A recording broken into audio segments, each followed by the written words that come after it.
Yo, yo, yo, yo! Irish skirt bag. What is up, brother? How was your St. Patrick's Day? Smooch me, I'm Irish. It was good, dude. Fantastic trip with the homies. Couldn't have asked for a better weekend. Um, I really don't think we could. Dude, it was. I'll say this: the only thing that could have made it better was if Waldo was there, Better golf. and that. All right, so I guess two things. Yeah. I mean, we could have had better golf if we woke up early enough, like we were supposed to. That was not happening though, dude. I kind of knew, No like, way. after Thursday night, I was like, oh, it's gonna be either we somehow rally super early, and I woke up in time, but I texted the group. I was like, nobody else is up. Let me text the group to see if anybody's up for this tea time. No one responded, and I said, all right, fuck this. I'm going back to bed. Yeah, dude, I was kind of in the same boat. Like, I was up, but I didn't want to be up, so I was okay with not going. Yeah, and then we found this 9-hole course like 5 minutes down the road. Place was a dump. It was a dump, dude. It was so bad. Like the bunkers were not like barely sand, and there was just like grass growing out of them. And like anytime I was in the trap, I just like pulled it out. I was like, I'm not hitting out of that, dude. Dude, it was basically like just like packed down sand that had been rained on and not taken care of at all with weeds growing in it. Jake was in the bunker once and he took the rake. He like picked his ball up, took the rake, like hit the Raked bunker, and then put his ball back down on like actual, like not even actual sand. It was more like dirt, but Yeah, like, it really was better just than like hitting off dirt. what it was. Better than hitting off the fucking cement that it was. Dude, I was on the green and I was on literal dirt, and there was like, like maybe like 5 or 6 inches of dirt, and then like a little lip where the grass started. Yeah. And like the fringe was behind me, and I was like, this is fucking horrendous, bro. Yeah, that's why I didn't feel bad about playing as a 7-some. Yeah, was me like, neither.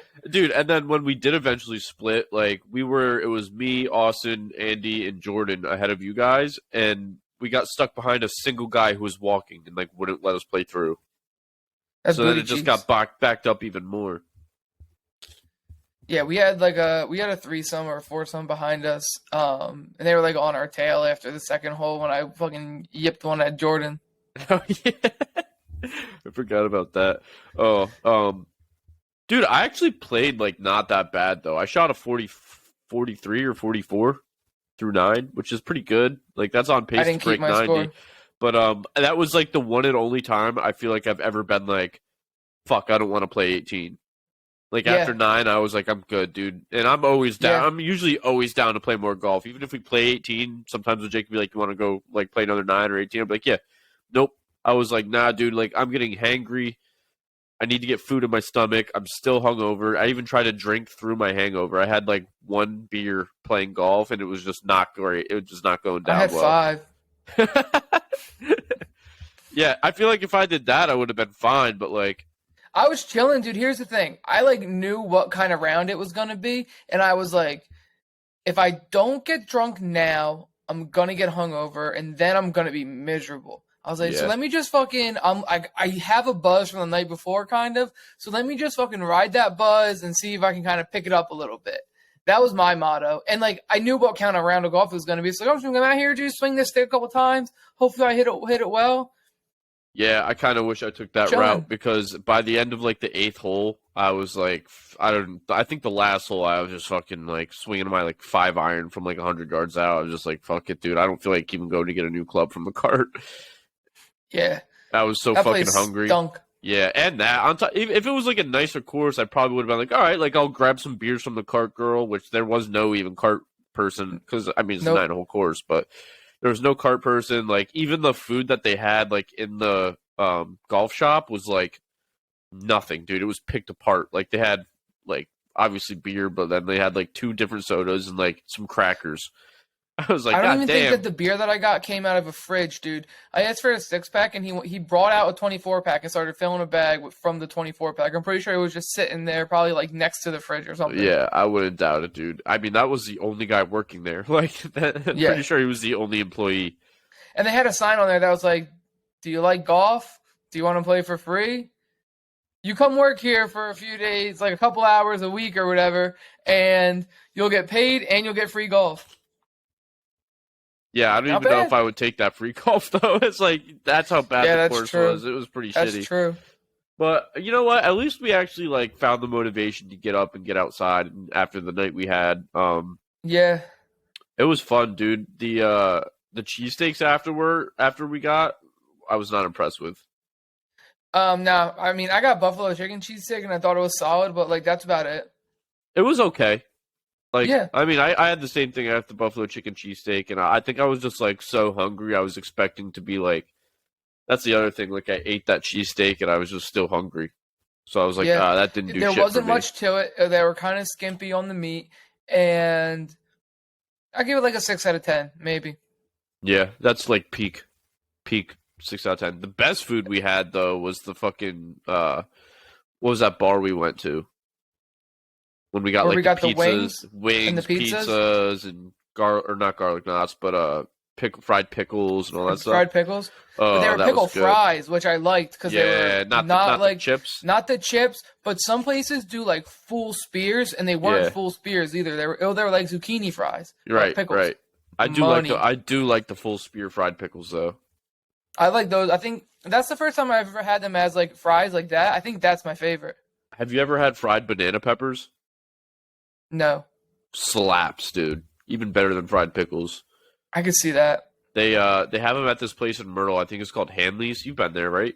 Yeah, Yeah, they have them there. And Magoo and I got them one time, dude. We're just like, oh, we both like banana peppers. Let's get some fried banana peppers. Dude, we fucking housed this. It was like a fat fucking tray of banana peppers fried with some ranch dipping sauce. Oof. not bad. Yeah, it was good. I could really I'm use some. stoked to have this baby, so Lex and I can go out to bars and like eat bar food together and have beers together again. I'm like Lex, like I love you. I love all parts of you in every way, like at every phase of your life. But man, I can't wait for you to not be pregnant anymore.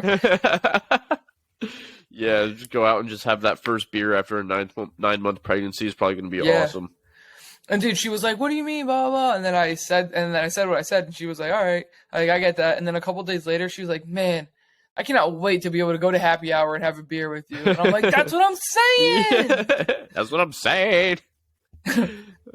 Yeah, dude. 9 months, like when you think about it, doesn't sound that long, but like when you're in it, feels like a fucking eternity.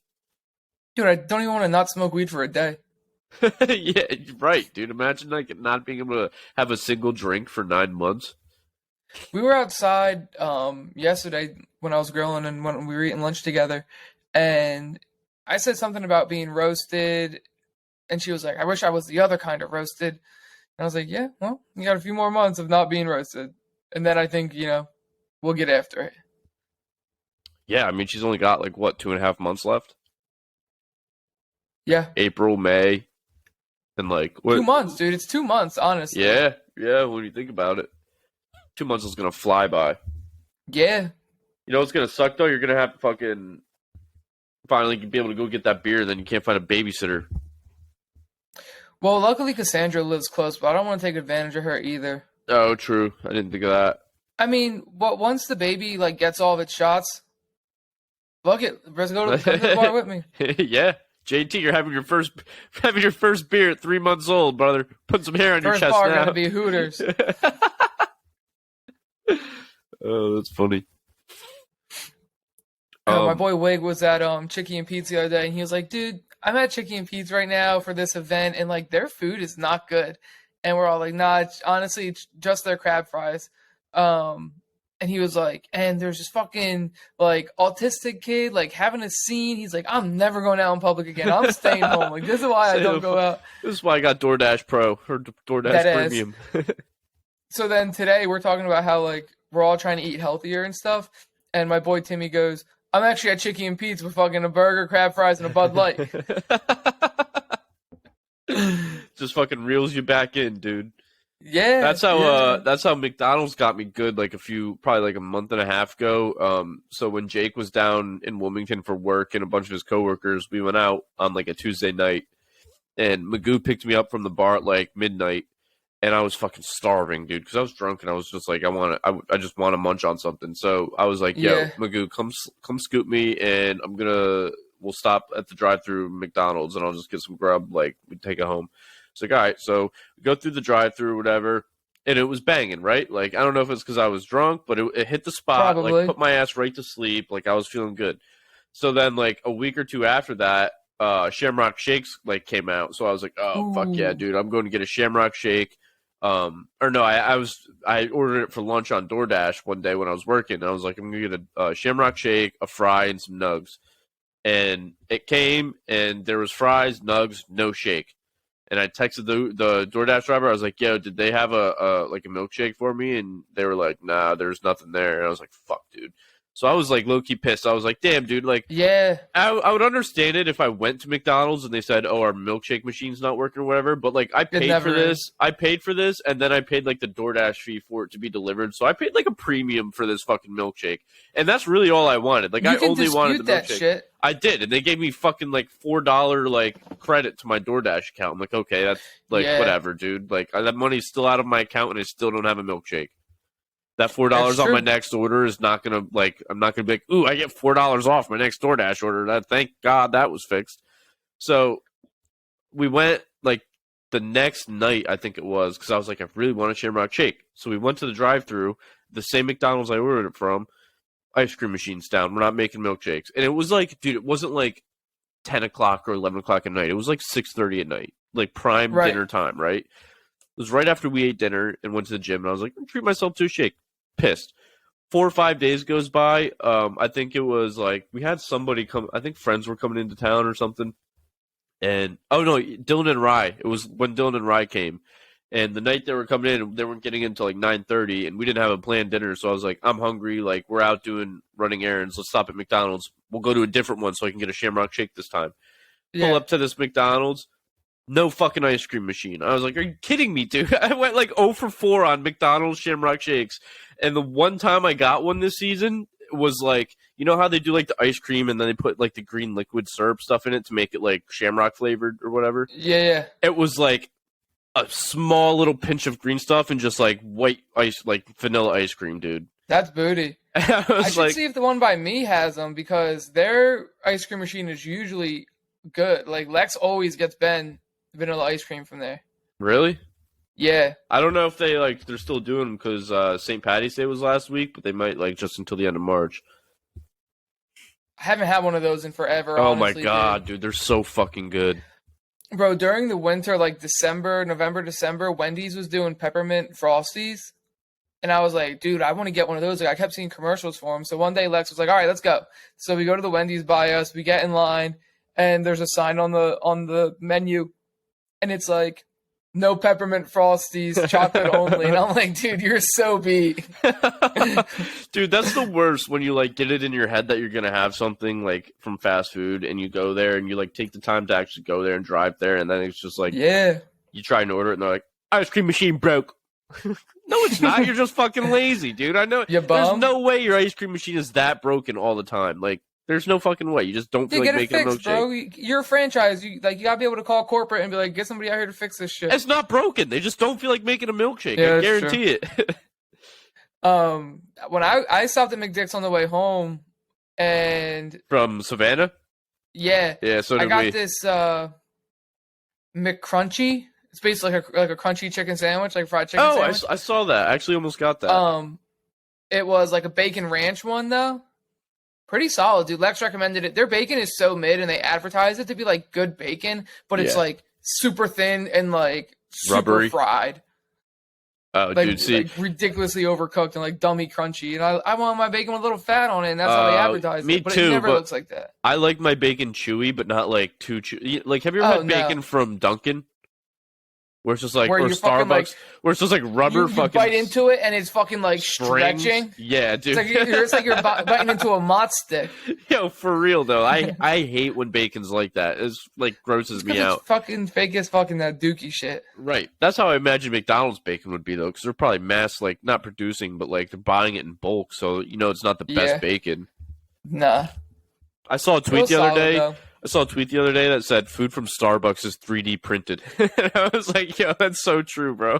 Probably not wrong. Yeah.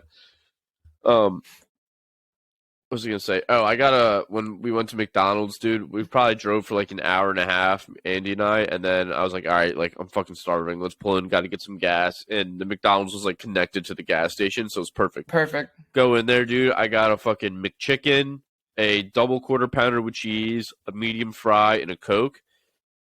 Dude, let me tell you, like, McDonald's is the perfect, like, drunk / hangover food. When you don't care about feeling like shit afterwards, like, I knew Yeah. it was going to put me in a coma, and it did. I still had, like, 2 hours left of our drive, and I was like, oh, and Andy was fucking knocked out next to me sleeping. And I looked over, I was like, oh, this motherfucker, so lucky, dude. Like, I would kill to sleep right now. And I was just, like, driving, listening to podcasts, and I was like, I felt it just curdling in my stomach, and I was like, oh, Bro, that was good for 5 minutes. Let me tell you about my ride home.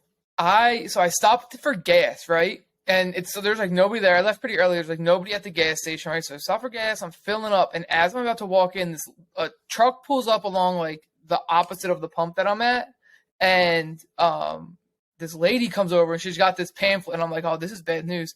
And she's like, the pamphlet, it's like, what do you think is the key to like a relationship, like love or money or all this other stuff?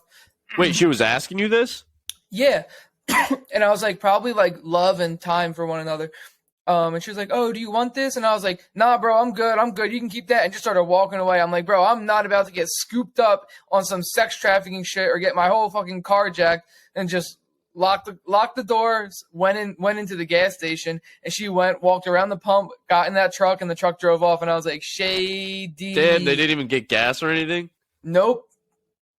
Why? I wonder why they're asking you questions about a relationship, though. Like, how is Dude, that? they always do that shit, bro. You get the motherfuckers, they'll put, like, some kind of, like, follow Christ, and they'll put a little fucking pamphlet in your windshield so that you don't go straight to your car door. You go, oh, what's this on my windshield? And when you take that second to pause, snatch it right up. Boom. Now you're in their car. Now you're a sex slave. Damn, that's fucking terrifying, dude. Yeah, dude.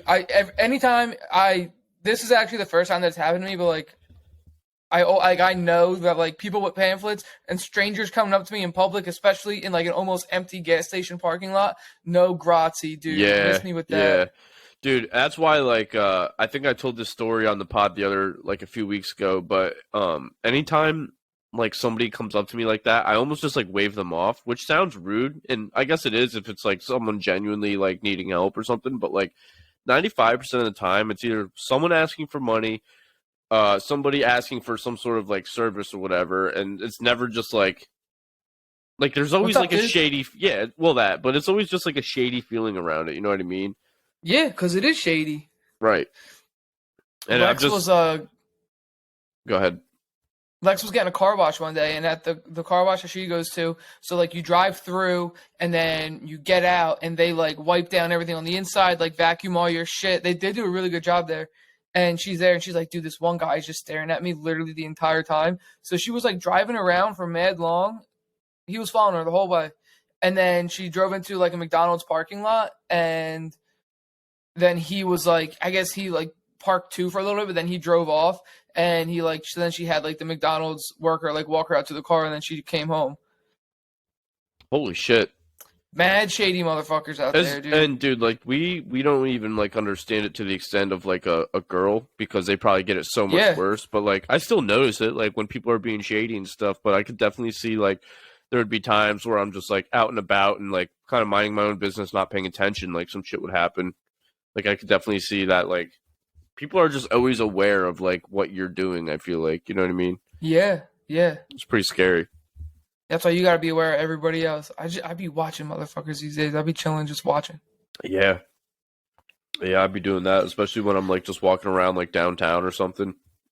Yeah, especially like this is gonna sound fucked, but the whole like idea of like mass shootings are like a thing you have to worry about now. So that's like always in the back of my head. Like whenever we walk into like a food line or something or a store, and I'm always just like that's almost the first thing I think of, like, most of the time when I'm, like, walking into a public place like that. I'm like, all right, what the fuck are we going to do if shit goes crazy and, like, stuff just starts popping off? Yeah. And that's what you got to be, though. It sucks because you shouldn't have to live that way, dude. You shouldn't have to worry about, like, some mentally ill person walking into a store with an AK-47 and just lighting it up. But that's, like, the reality.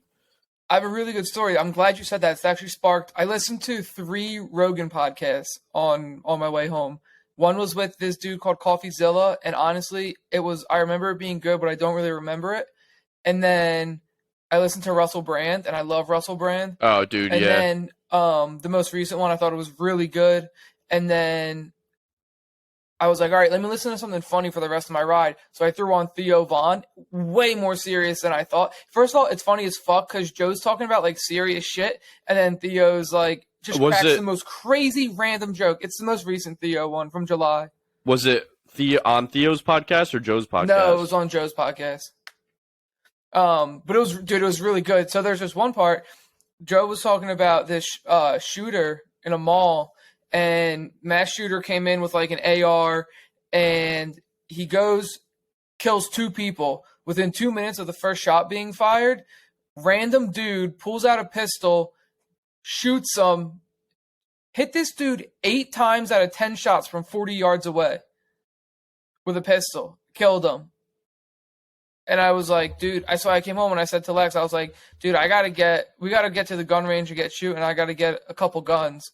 And she's like, what do you mean a couple? I was like, first of all, one to have like in the house and easy to get, and another one to bury somewhere outside so that when the government comes and takes all our guns, I have one out back.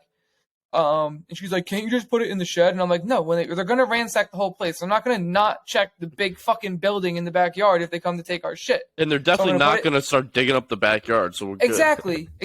And when we move to a bigger place, I'll find like, hopefully we'll have more property, and then I'll find like this tree. You know what I mean? Like, okay, I'll bury it at the foot of that tree or something like that. But we were just talking, and I was like, yeah, then I gotta get my concealed carry so I could defuse the situation if we're ever in an active shooter situation. And she's like, I don't think you need to be doing all that. But so Joe was saying how it was like a really good shot, and Theo was like, that's nice. And he's like, yeah. And then Joe's like, well, unless he has like a red dot, like, do you know what that is? And he was like, nah. And then he's like, it's like a little sight like on top where the irons go. There's like a little red dot there, and if you have it dialed in right, like that's exactly where the bullet's gonna go. And Theo goes, so when it turns green, you shoot? And Joe's like, no, it just stays red. It's not a video game, Theo. It's just like the most like random shit like that. Like I don't remember the other instances, but I just remember being like Joe talking about something serious, and then Theo's like out of left field with the most bizarre question. But they're sincere too when he says shit like that. Like he genuinely thinks like, oh, it turns green. Yeah. But then there's like, it was like a very serious podcast too. I thought it was really good. Yeah, I've actually watched. I don't know if you've ever watched like Theo's actual podcast, but he had Logic on like I saw a clip days. from that. It's a pretty good episode, dude. Like Logic, like I mean, they banter back and forth, but he goes into like his whole situation with like the music industry and like where he's at now with his music, and he talks about like his family and stuff like that. And it was kind of like that whole serious situation where he was like telling that story, and Theo would just like crack random remarks that were like fucking hilarious. Yeah, and you're like, whoa, out of left field, dude. Yeah, yeah. It's not even left field, out of the fucking outfield. Yeah, out of outfield fucking seats. Yeah, speaking of the outfield seats, Cassandra sent me this podcast. She was like, start listening at 44 minutes and then just listen on. And it was all about the 10-cent beer night that turned into a fucking crazy fucking just brawl in Cleveland. Yeah. Yeah. So highlights, they had a 10-cent beer night. The Cleveland Indians were fucking terrible. So, everybody would come and get hammered. They had great attendance that game. Everyone's pissed drunk. People are streaking the whole fucking time. And then people are getting violent and they start throwing shit. And a bunch of fans come onto the field with like bats and knives and shit, like ready to hurt people. The Texas Rangers leave their dugout with all their bats. And the Indians are like, well, if we don't go support them, we're going to be dead, or they're all going to be dead. So we got to go fucking fight on their behalf. And then the refs ended up calling the game. Somehow nobody dies. But then they did another one like a week later, another 10-cent beer night. Well, didn't they have like record night or something there too? Of like, wasn't it like something about rock and roll or some like they hate like rock and roll was like hated on the come up or whatever? So they just had like a bunch of like vinyl records that people were throwing and smashing. And I didn't hear about all that. I'm pretty sure that was part of it. There was something to do with like the music or like the radio host that was like calling the game or something. I don't remember exactly what it was, but I remember watching a YouTube video on that like a few years ago.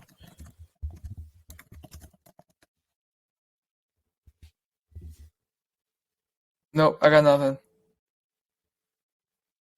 But I mean, Could you real imagine baseball, dude. 10-cent beer night though? Jesus I Christ, dude. know, I know.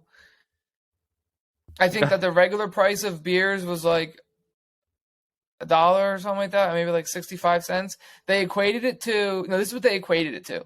A $4 beer today would be 65 cents. Oh my god, dude. Dude, Yeah, man. Dude, the fucking bowling alley across from Coastal 810 had like dollar yeah, beer nights and they had to stop that because it was dangerous. yeah. I wasn't there for that, but I remember hearing about it when I came down. Um, I would love dollar beers, dude.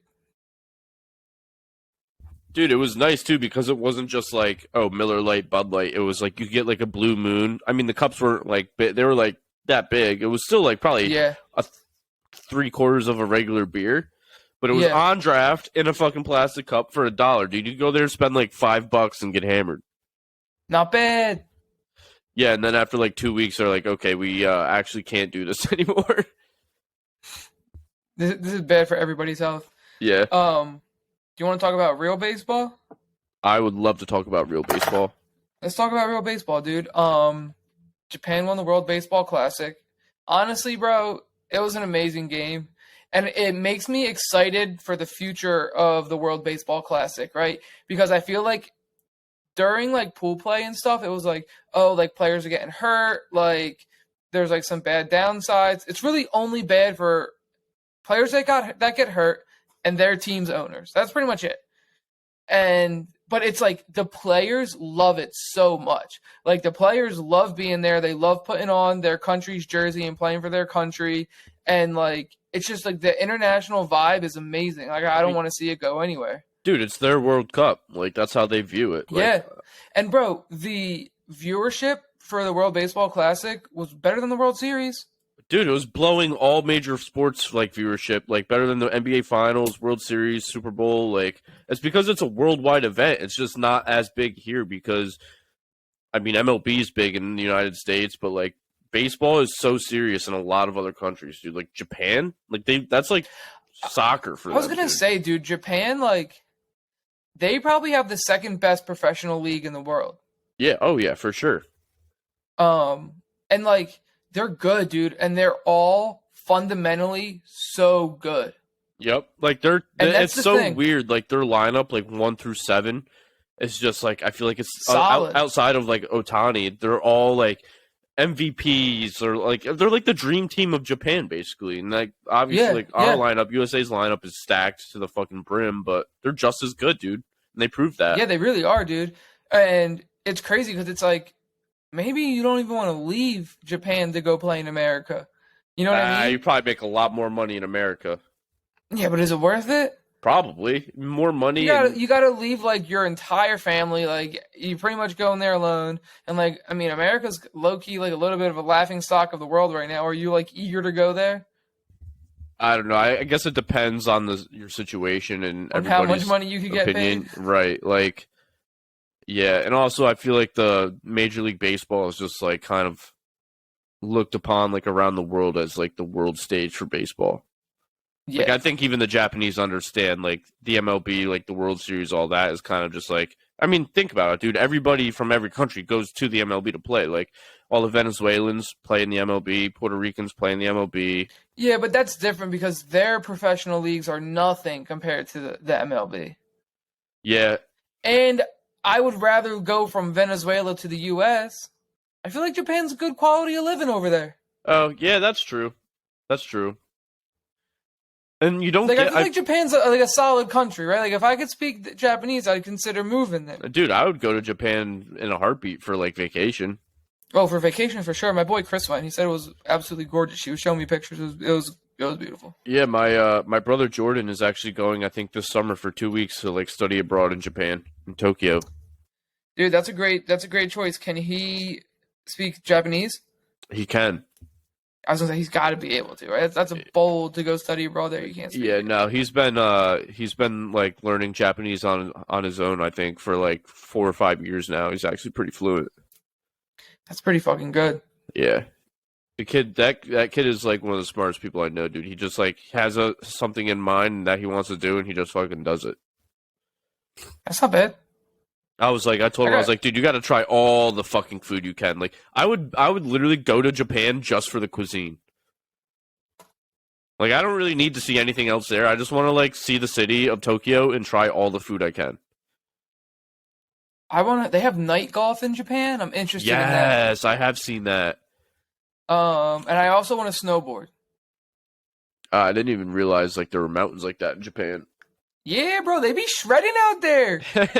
They be on that fresh pow. That fresh pow all year round or no? Maybe I don't know. Yeah, Japan would be a dope spot to visit, dude. It's gotta be on my bucket list of places to visit.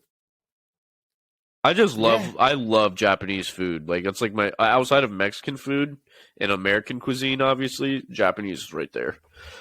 Sushi, sashimi, and all like that Asian style of food. Oh man, fuck me up. Yeah, the Asians make a good food.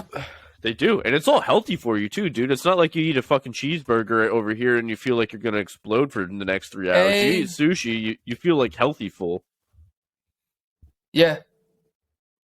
Amen, brother. The food here in America is so bad, bro. Yeah, it really is.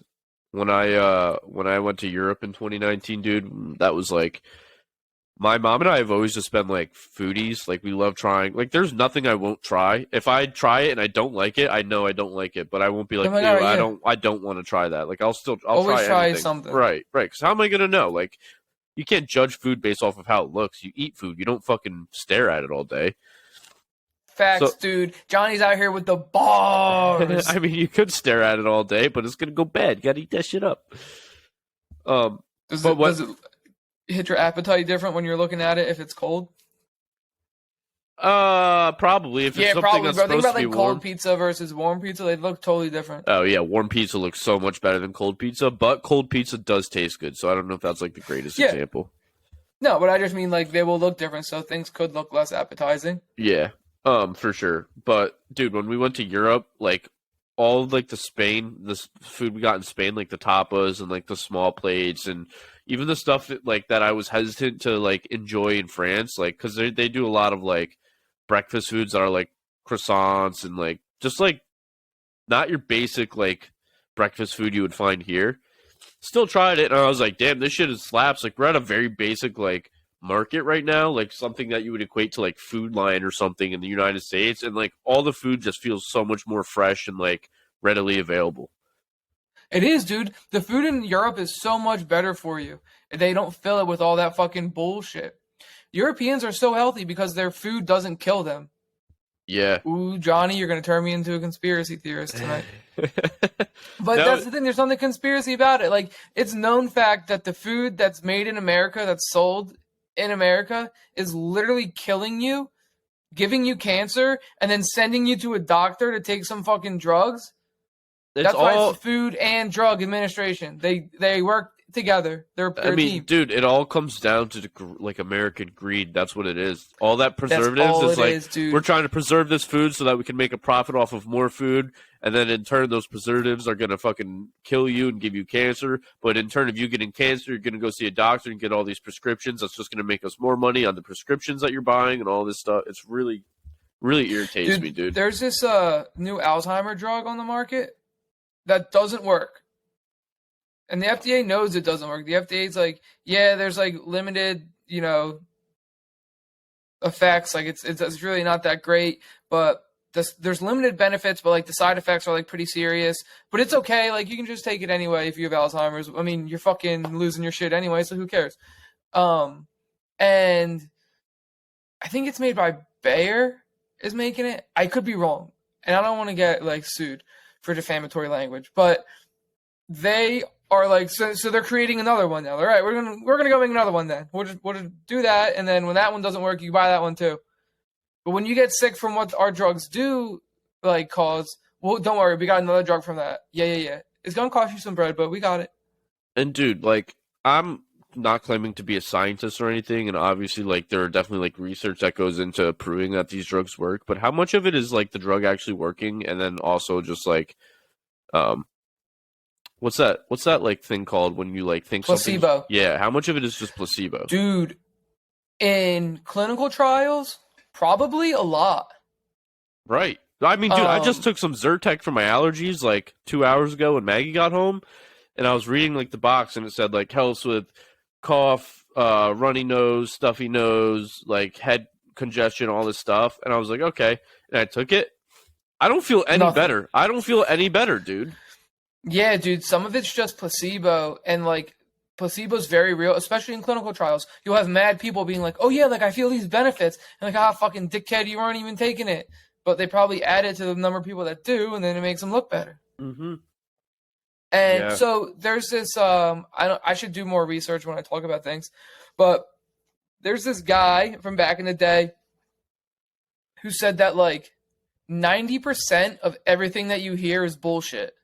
Like it's legit bullshit. So I don't know. Doubt it. Maybe you shouldn't believe this, but that's just like what this old philosopher said. 90% of everything you hear is bullshit.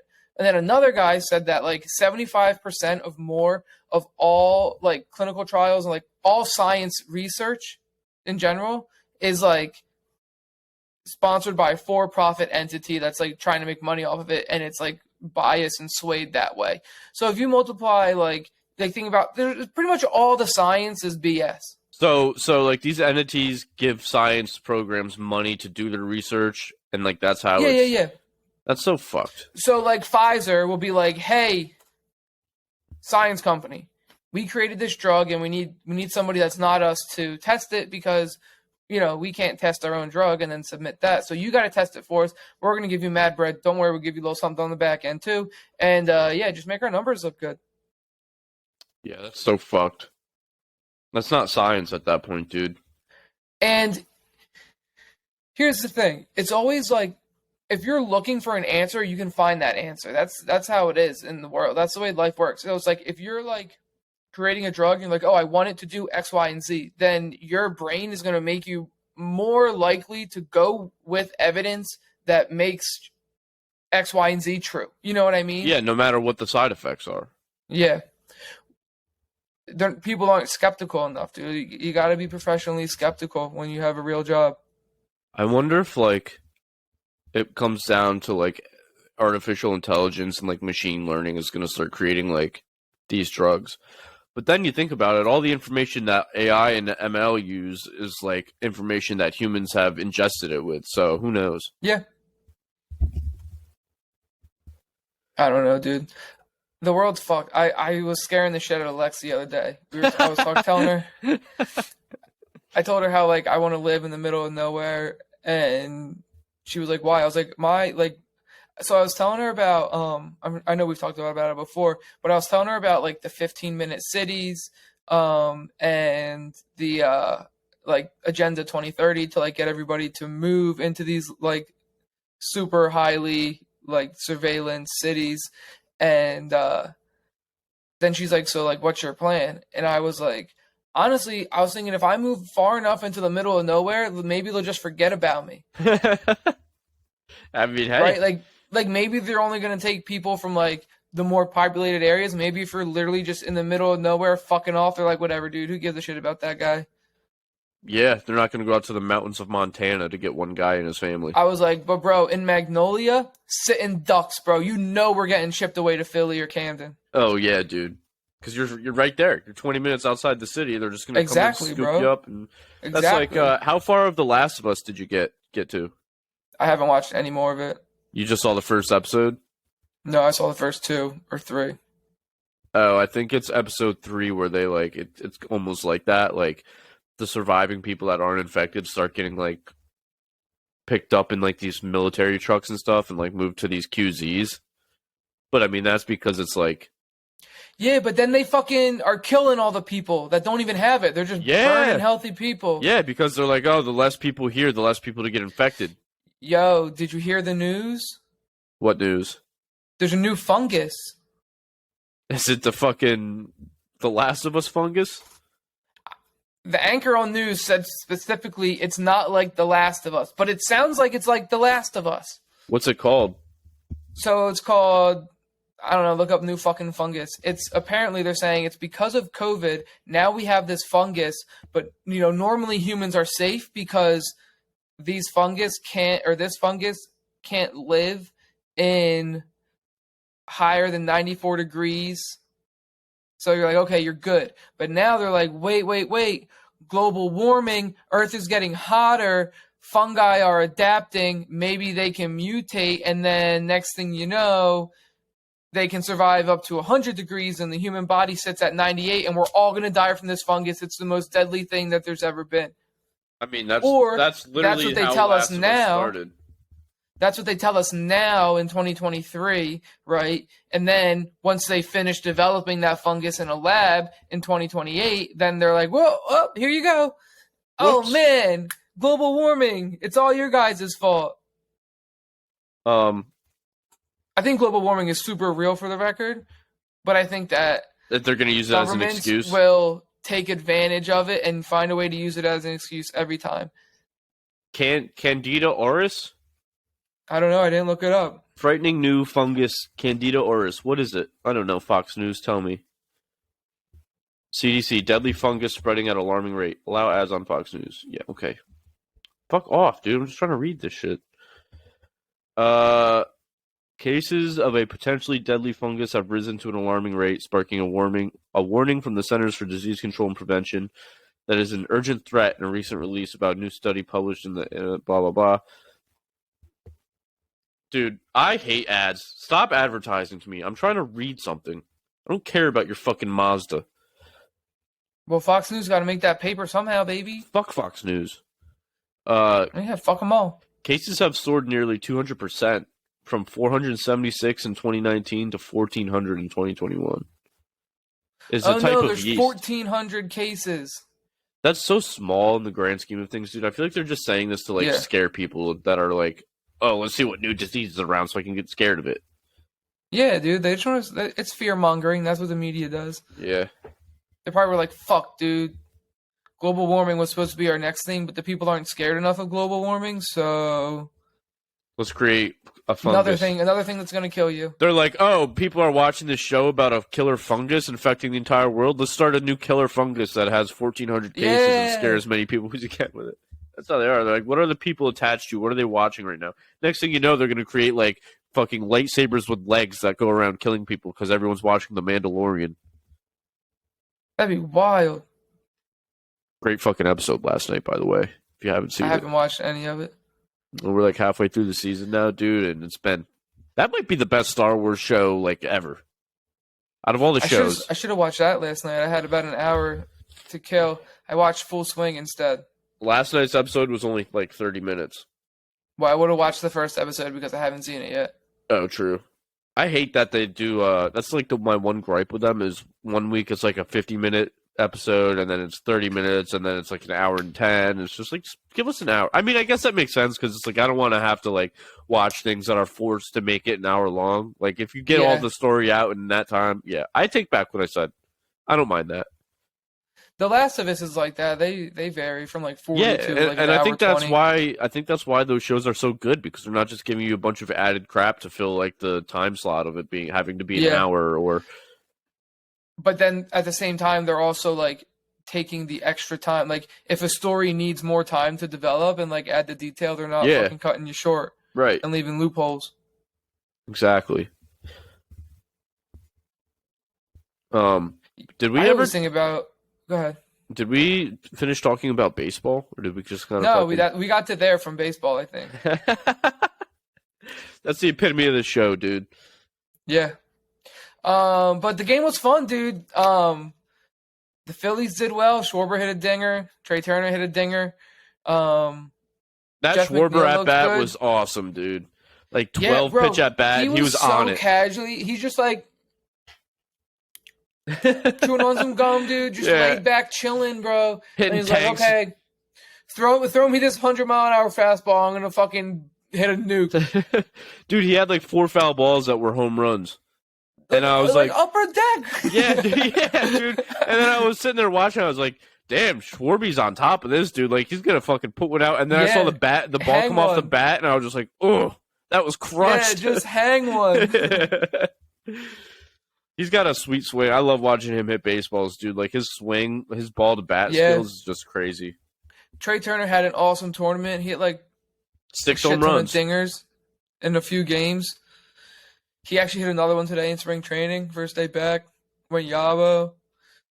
Not bad. I'll take it. And dude, the Shohei and the Mike Trout, 2 outs, top of the ninth, 3-2 count. Yeah, that was. That's like the dream scenario, right? Yeah, dude. That's like scripted. WBC is scripted. Well, did you see Ohtani and Trout were like in the beginning walking out like with their flags? With their flags? Yeah, I Yeah. saw something about that. I didn't watch the beginning of the game. I tuned in right when they put that Lupe pitcher in. I think it was maybe bottom of the second. Yeah. I saw like his first pitch. That was where I picked the game up. It was tied 1-1. Yeah, it was pretty frustrating to see our lineup get shut down like pretty much all game, but that's just a testament to how good Japan is, dude. Yeah, I think it was a game plan too. Like they were saying it on the broadcast, like to bring Ohtani into they were all the same pitchers but slightly different, but they all had the same kind of game plan. Yeah. And it worked, dude. Jeff McNeil looked good. He pinch hit.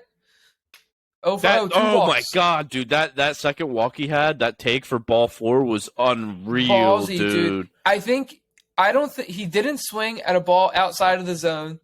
No. Like his first at bat was 4-0 and a walk. His second at bat was a walk, but it went full count. He swung at both the strikes and fouled them off. Yeah, and the pitch he took for ball 4 was like a splitter at the knees, and he knew it immediately that it was a ball. The ball fucking passed him. He tossed his bat and started walking to first. I was like, oh, dude, he could have gotten rung up on that. It would have been a wrong call, but it was close, dude. Yeah, and I know they went the other way. I think there was one where one of Japan's players got like called on strike 3, and it was just below the strike zone, like barely hit it. Yeah. If it did at all, and I was like, well, sometimes they go that way. That's just the refs honestly weren't very good last night. No, they weren't. But like, they're not going to be 3 years from now. It's not going to matter, dude. The robo-umps are coming. That's true. I want to see. I don't think it matters either. It didn't like change the game really. No. For the next WBC, dude, all I ask is that we have some sort of pitching for our team. Because if we had like 2 of the top American pitchers, we probably would have won. Let's be real. Yeah. Yep. Like, our pitching was terrible. We had Adam Wainwright was our ace, dude. The dude's like 42 years old and tweaked his hamstring throwing a baseball. Like, yeah, the pitchers were a bunch of dudes that I didn't know. Give us one of Lance Lynn, though. I love me some Lance Lynn. I wish he pitched the final. Yeah, I know that name. I didn't watch a lot of the games, to be fair. Give us like one Garrett Cole or DeGrom, dude, or a Scherzer, and we're fine. Verlander, are Yankees allowed to play?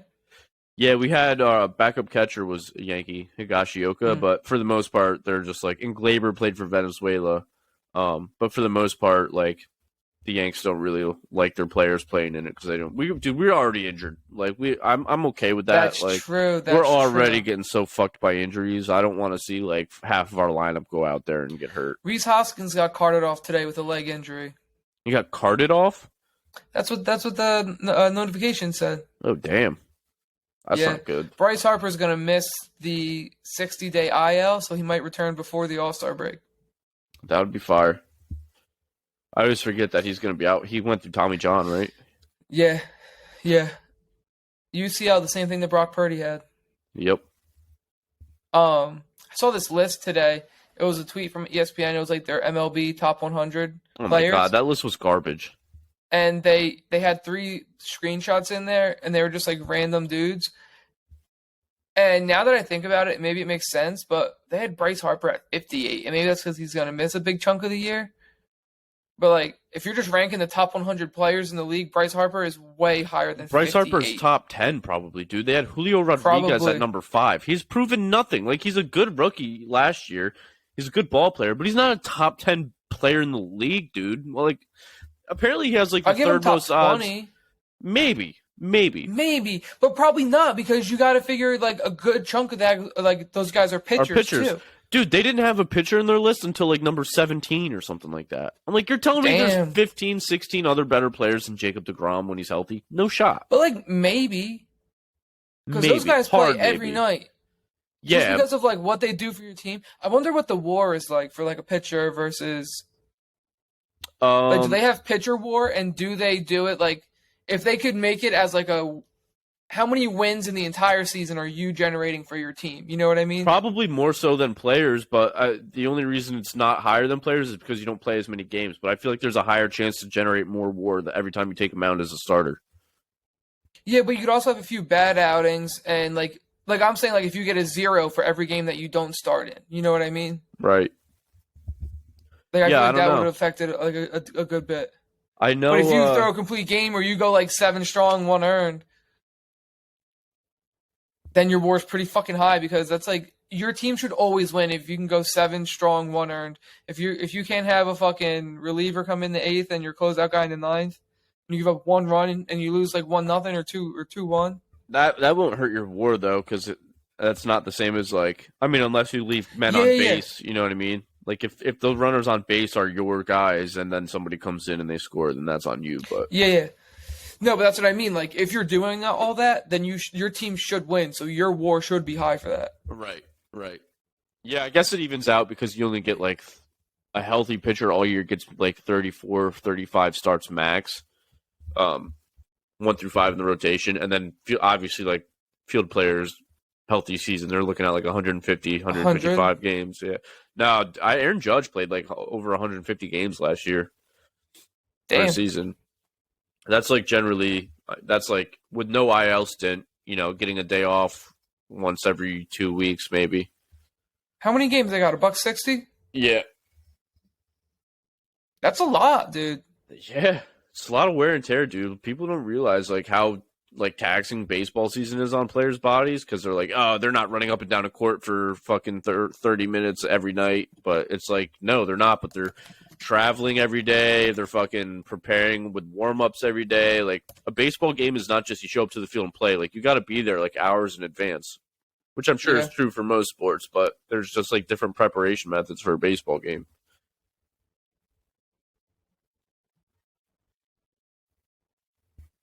I'm trying to see if I can find, what are these called? Oh, here we go. Player appearances. Matt Olson and Dansby Swanson played in 162 games last year. Yeah, they're the only two. Yep. Swanson's the only one that started 162. What, did Olsen come in for like a pinch hit or something? Or sub? Yeah, he must have. He started 161. Francisco Lindor, 161 of each. Pete Alonso, 160 of each. That's so valuable in today's sport, dude. Being that available for that amount of games, like The highest guy on the list for the Phillies was Rhys Hoskins. Tied for 29th with 156 games played. What's Judge at? Like, I'm pretty sure he was like 148 or 150. 157. 157. He started 153. Damn, that is a lot of fucking ball. Yeah. Oh, Schwarby is 155. Oh, Alec Boehm's up there too. That's crazy with the way last year started and Alec Boehm played in 152 games. Yeah, after like the first 2 weeks, he was like, "Fuck this place, I hated here," and then played in. Dude, it was the first game. Yeah, was it really? Yeah. Jesus. Speaking of the first game, opening day's next week. A week from today. Yes, it is. I'm kind of I pissed. think Lex and I are going to go to the game. You son of a bitch, dude. I'm gonna be stuck in the we're office, so it's not even like I can watch the game. We're going to be in Fort Lauderdale next week, and the Mets open the season in Miami. It's like 45 minutes from Fort Lauderdale. We might just Lex, we were looking at car prices on Toro last night. We can get one like relatively cheap, and ticket prices are cheap. The Marlins are ass, dude. Their stadium's empty always. It's a new stadium to hit too. That's where they just played the game last night. Yeah. That's what Lex said. She was like, dude, we could hit another stadium too. And I'm like, hell yeah. That would be tight. This will be number 5. Numero 5. No, this will be number 6. Oh yeah, because Yankee Stadium for you, right? Yep. Yankee Stadium, Pirates, DC, Nationals Park, and then Citizens Bank, Citi Field, and now Lone Depot. If we go, Depot. Yeah, that'll be fun, dude. Miami's always gonna be like that'll be nice too because the weather will probably be good. Yeah. Philly's going to play in Texas. I don't know if we could get there. That'd be probably a pretty pricey Toro, a lot of time, a lot of gas money. Probably going to miss the flight home. It's like a whole thing to go to Texas, so The Yanks probably just going are to stay in Miami. Yanks are playing the Giants at home. Okay. Sucks, dude. I'm so mad I can't watch it. It's like the What one. are you doing? I have to go into the office in Virginia next week for professional development days. So from Monday to Friday afternoon, I'll be stuck in the office. Booty cheeks. Yeah, of course, it's the week That's fucking tough. opening days. Like, I'm so annoyed. What time do the Yanks play? 4? 1. Mm. So it's not even Yeah, like that's tough. It's not even like I could like dip out of the office Just go an take hour a shit, earlier. bro. Take a 3-hour shit. No, 2:15. 2:15. Sorry, dude. I'm a little constipated. It's gonna be a minute. It's a pitch clock, dude. You'll be out there in less than 2.5 hours. Yeah. Might have to. I'm not gonna like it, dude. After watching last night's game, I'm like, dude, this game would be different with a pitch clock. Oh yeah, for sure. Cause like there's times where players are like the ball comes in and like they gotta like get their legs out of the way and then they'll like step over home plate and get to the other side and then they're like, Yeah, you got to rush to take do all their that now. time. Yeah, dude. I'm like, it's gonna be a lot different. We'll see how it works out. I was watching Talking Yanks today, and they were talking about Garrett Cole pitching with the pitch clock, and Yeah. really the way that Cole gets hit, like you hit Garrett Cole by like just jumping on his fastball, and they were like, dude, I wonder if this pitch clock is gonna fuck with Cole because like hitters aren't gonna have a lot of time to think about what he's about to throw you. So what if they're just like, all right, fuck it, I'm gonna sit on the fastball, and like you're just gonna run That's into what a you lot gotta more do. fast, right, dude? You're not gonna have time to think about pitch selection and stuff like that. So you're just gonna jump. I think fastballs. that's almost like just like a good go-to, like a good default. Sit fastball and then adjust if it's something off speed. I mean, And like, dude, pitchers are throwing so fucking hard these days. Like, well, dude, you can't sit slider and like adjust to a fastball because it's blown by you by the time you fucking adjust. Exactly. That's how you hit a baseball. Is you sit fastball and adjust to a breaking ball or anything like that. I would take Garrett Cole yard. 450 dead center. I need a DeMarini though. Yeah, give me a DeMarini metal bat and None of I this might wooden get it out of the shit, bro. infield. Oh, I'm going over the fence. If you got 100 pitches against Garrett Cole, how many do you think you'd make contact with? 6. Really? Yeah, they're not going in play, but I think I could foul 6 off. You think so? Give me like a week to practice. I don't think I could fucking.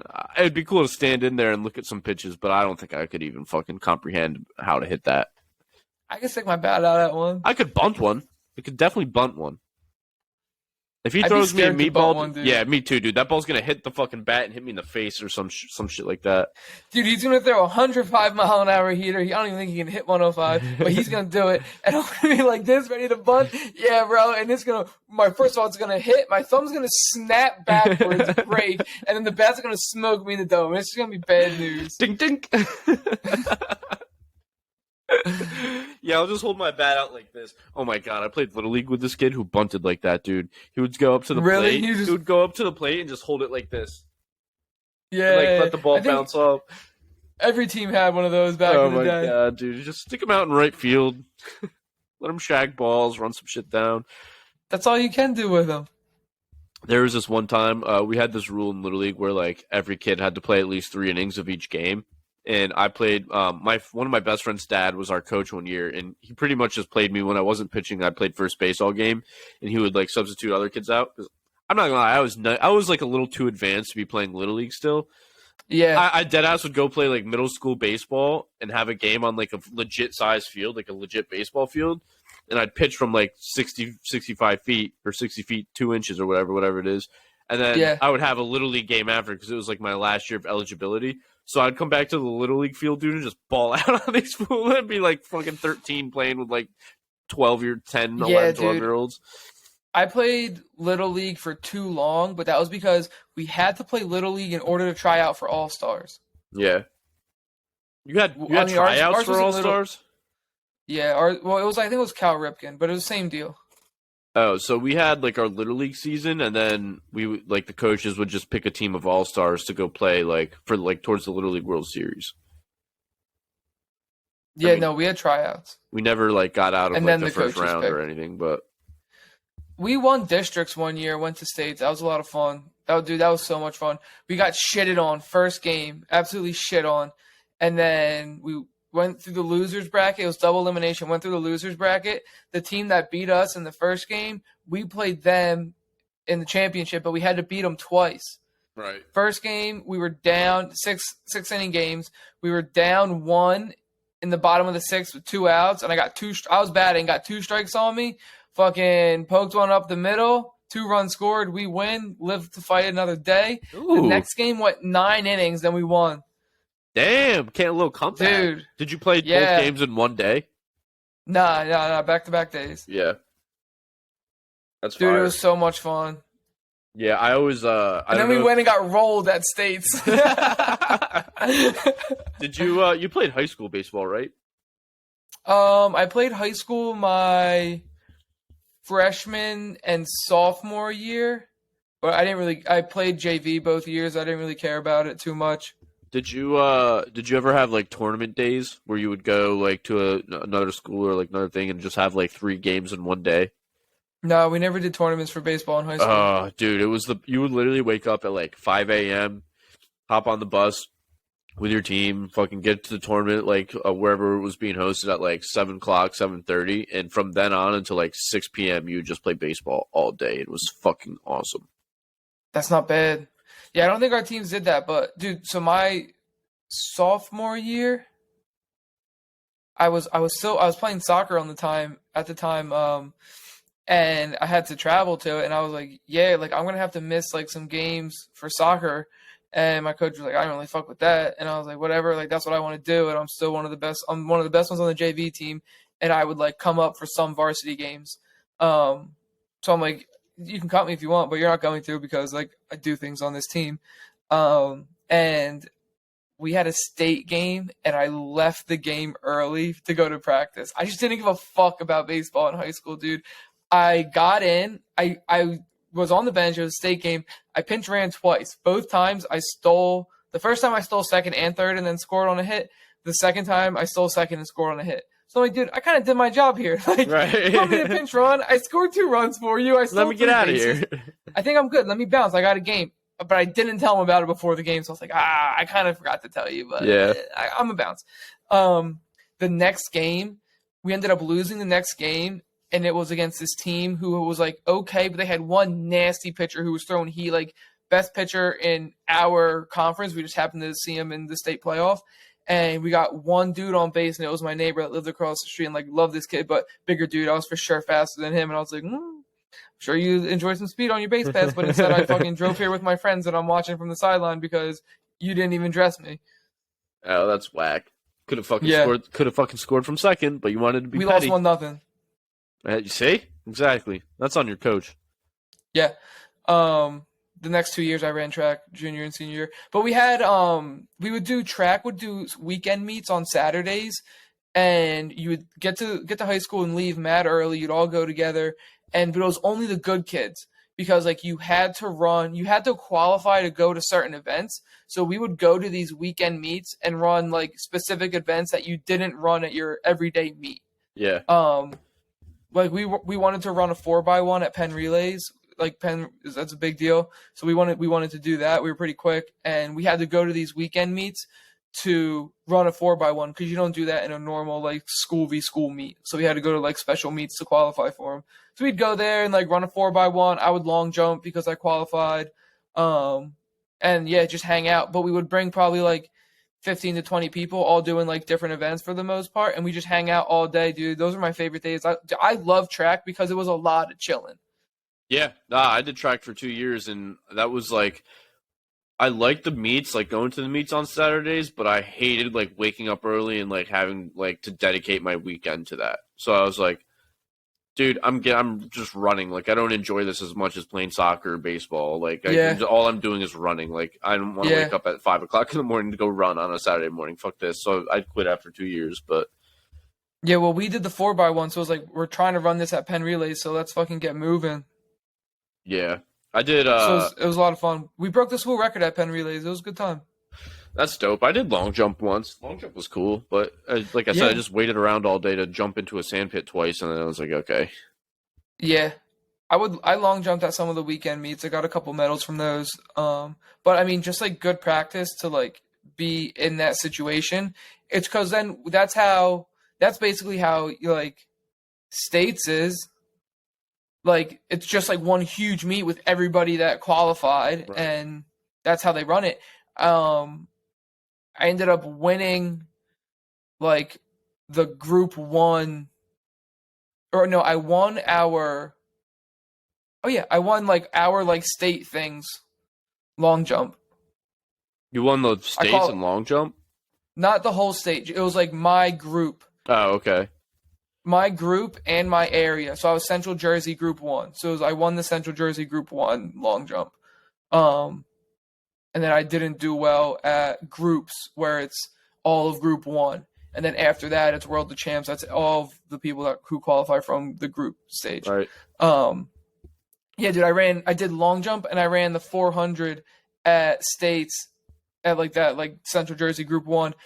I ran the long jump. I was running through mad times because like you do all you get 3 tries, you do them all, and then the top however many qualify for like the playoffs, and then you get 3 more, and then your top from all 6 becomes what your score is.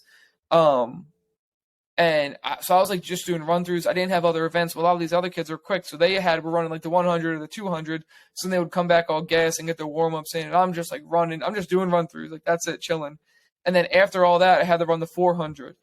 And I was literally the 8 seed in the 400. It's like based on your best time throughout the year. I was literally the 8 seed.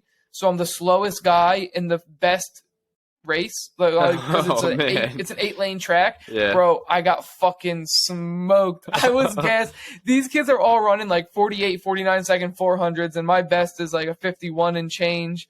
And I'm like, yo, I'm getting eaten up right now, brother. Yeah, dude, I think I only did the 400 like once or twice. So we did like a 400 relay or something like that. Yeah, the 4x4. Yeah, the 4x4 was fun. That was cool. But yeah, we did the 4x4. We did those like every meet. I never ran the 4x4. I always wanted to do a pole vault. That looked fun. But I also was never like I think, well, yeah, that, and I never like tried it like in practice.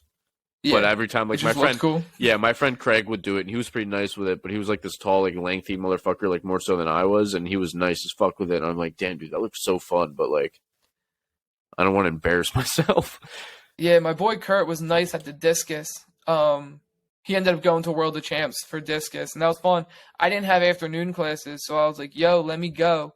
And it was literally just me, Kurt, and my coach, who was also my soccer coach who I was boys with, went in his car.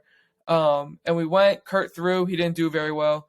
But then we watched this dude run the 100 and the 200. Oh, Jabril Peppers, that's who it was, this dude.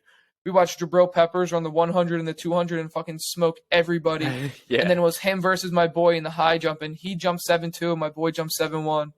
Oh, damn. Like this kid that I played club soccer with. It was they were the last two standing. He's got the Jabril Peppers ups, huh?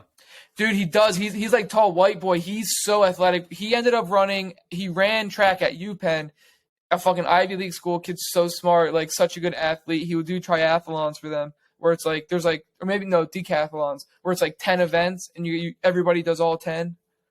Yeah. Lex just texted us. I know. Did Hoskins you see it? ACL tear. I was waiting to tell you that. It just came through on my fucking laptop. Oh man, that's tough. That is tough. Who's your backup first baseman? Schwarby. Ooh, Schwarby's gonna get some run time at first base this year, then, huh? Maybe. Unless you go out and get someone else. That sucks, dude.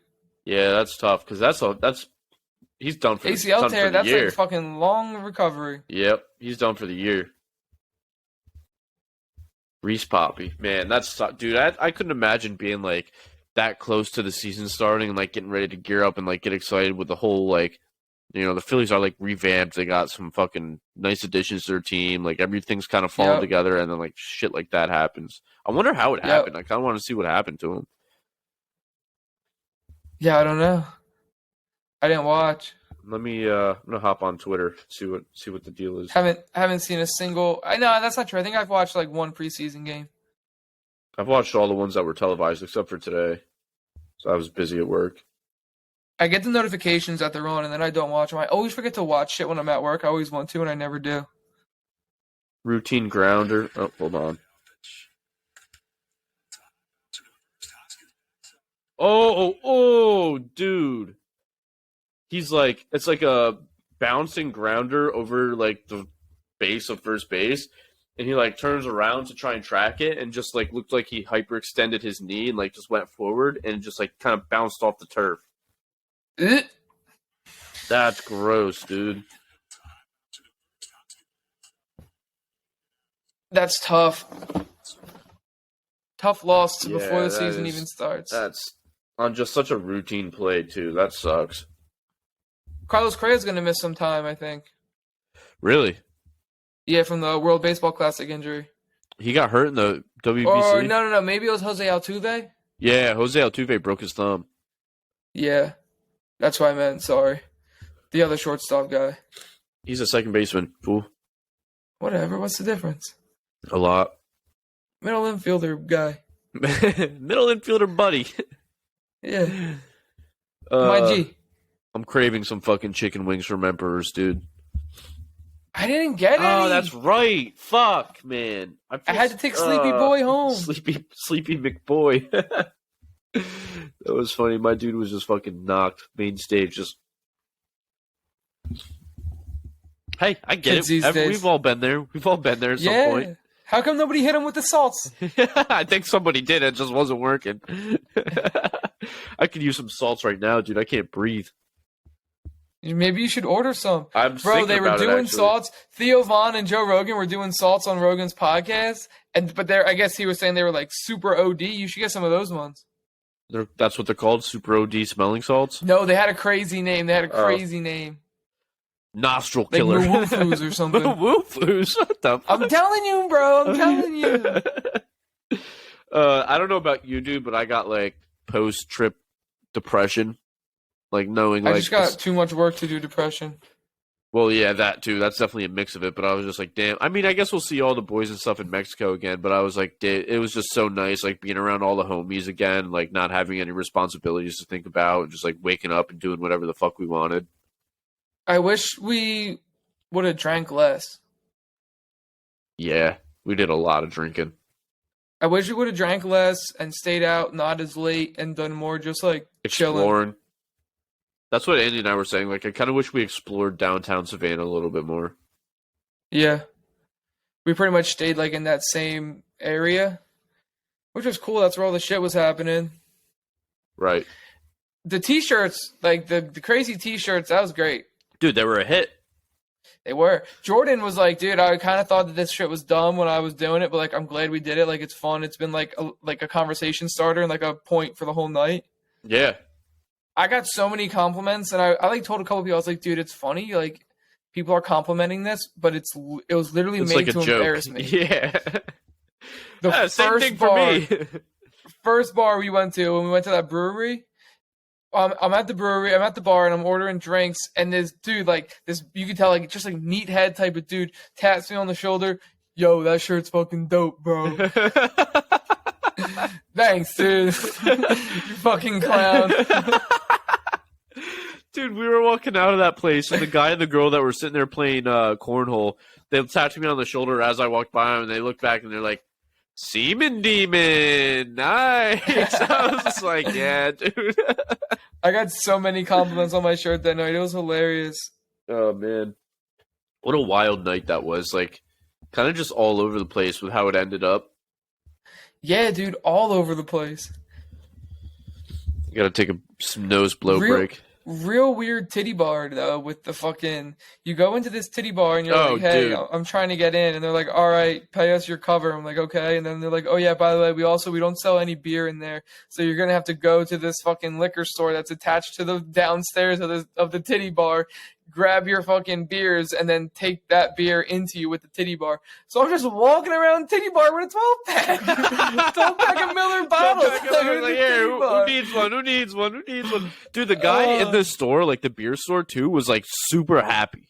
Did you notice that? He was like so energetic. Like when we walked in, he was like, yo, fellas, what's going on tonight? How y'all doing? Grab what you need. Come on, let's go. And then like that girl like walked in behind us, just her and like her friend, and they were like very mellow because I feel like they were kind of sketched out about the whole like, I don't know, going into a titty bar and then having to go to this sketchy like station to get like your beer and then go back out. And this was just weird. And the guy was like, ladies, how we doing tonight? How we feeling? We doing good? Blah, blah, blah. And they were just like, yeah, thanks. Like, I'm good. And then you got some sour punch straws at the same spot. Hell yeah, bro. Yeah, that place was a trip, dude. I didn't spend a single dollar there. Good time, good weekend. Yeah, it was. Oh man, Johnny just froze on me. You think he's gone forever? Oh, he's back. I froze? You did on my end. I couldn't see. You were just like, just stuck. Talking about your sour punch straws. How were they? I didn't get any. Never mind. I ate them all. I don't even know if you ate them all. I don't know. I didn't eat any. I hope they were good. whoever imagined you just throwing those up on stage. Oh, is it better than $1? Yo, throw me a blue one. And then we were all just like chilling. I was like, yeah, dude, we should probably go. Yeah.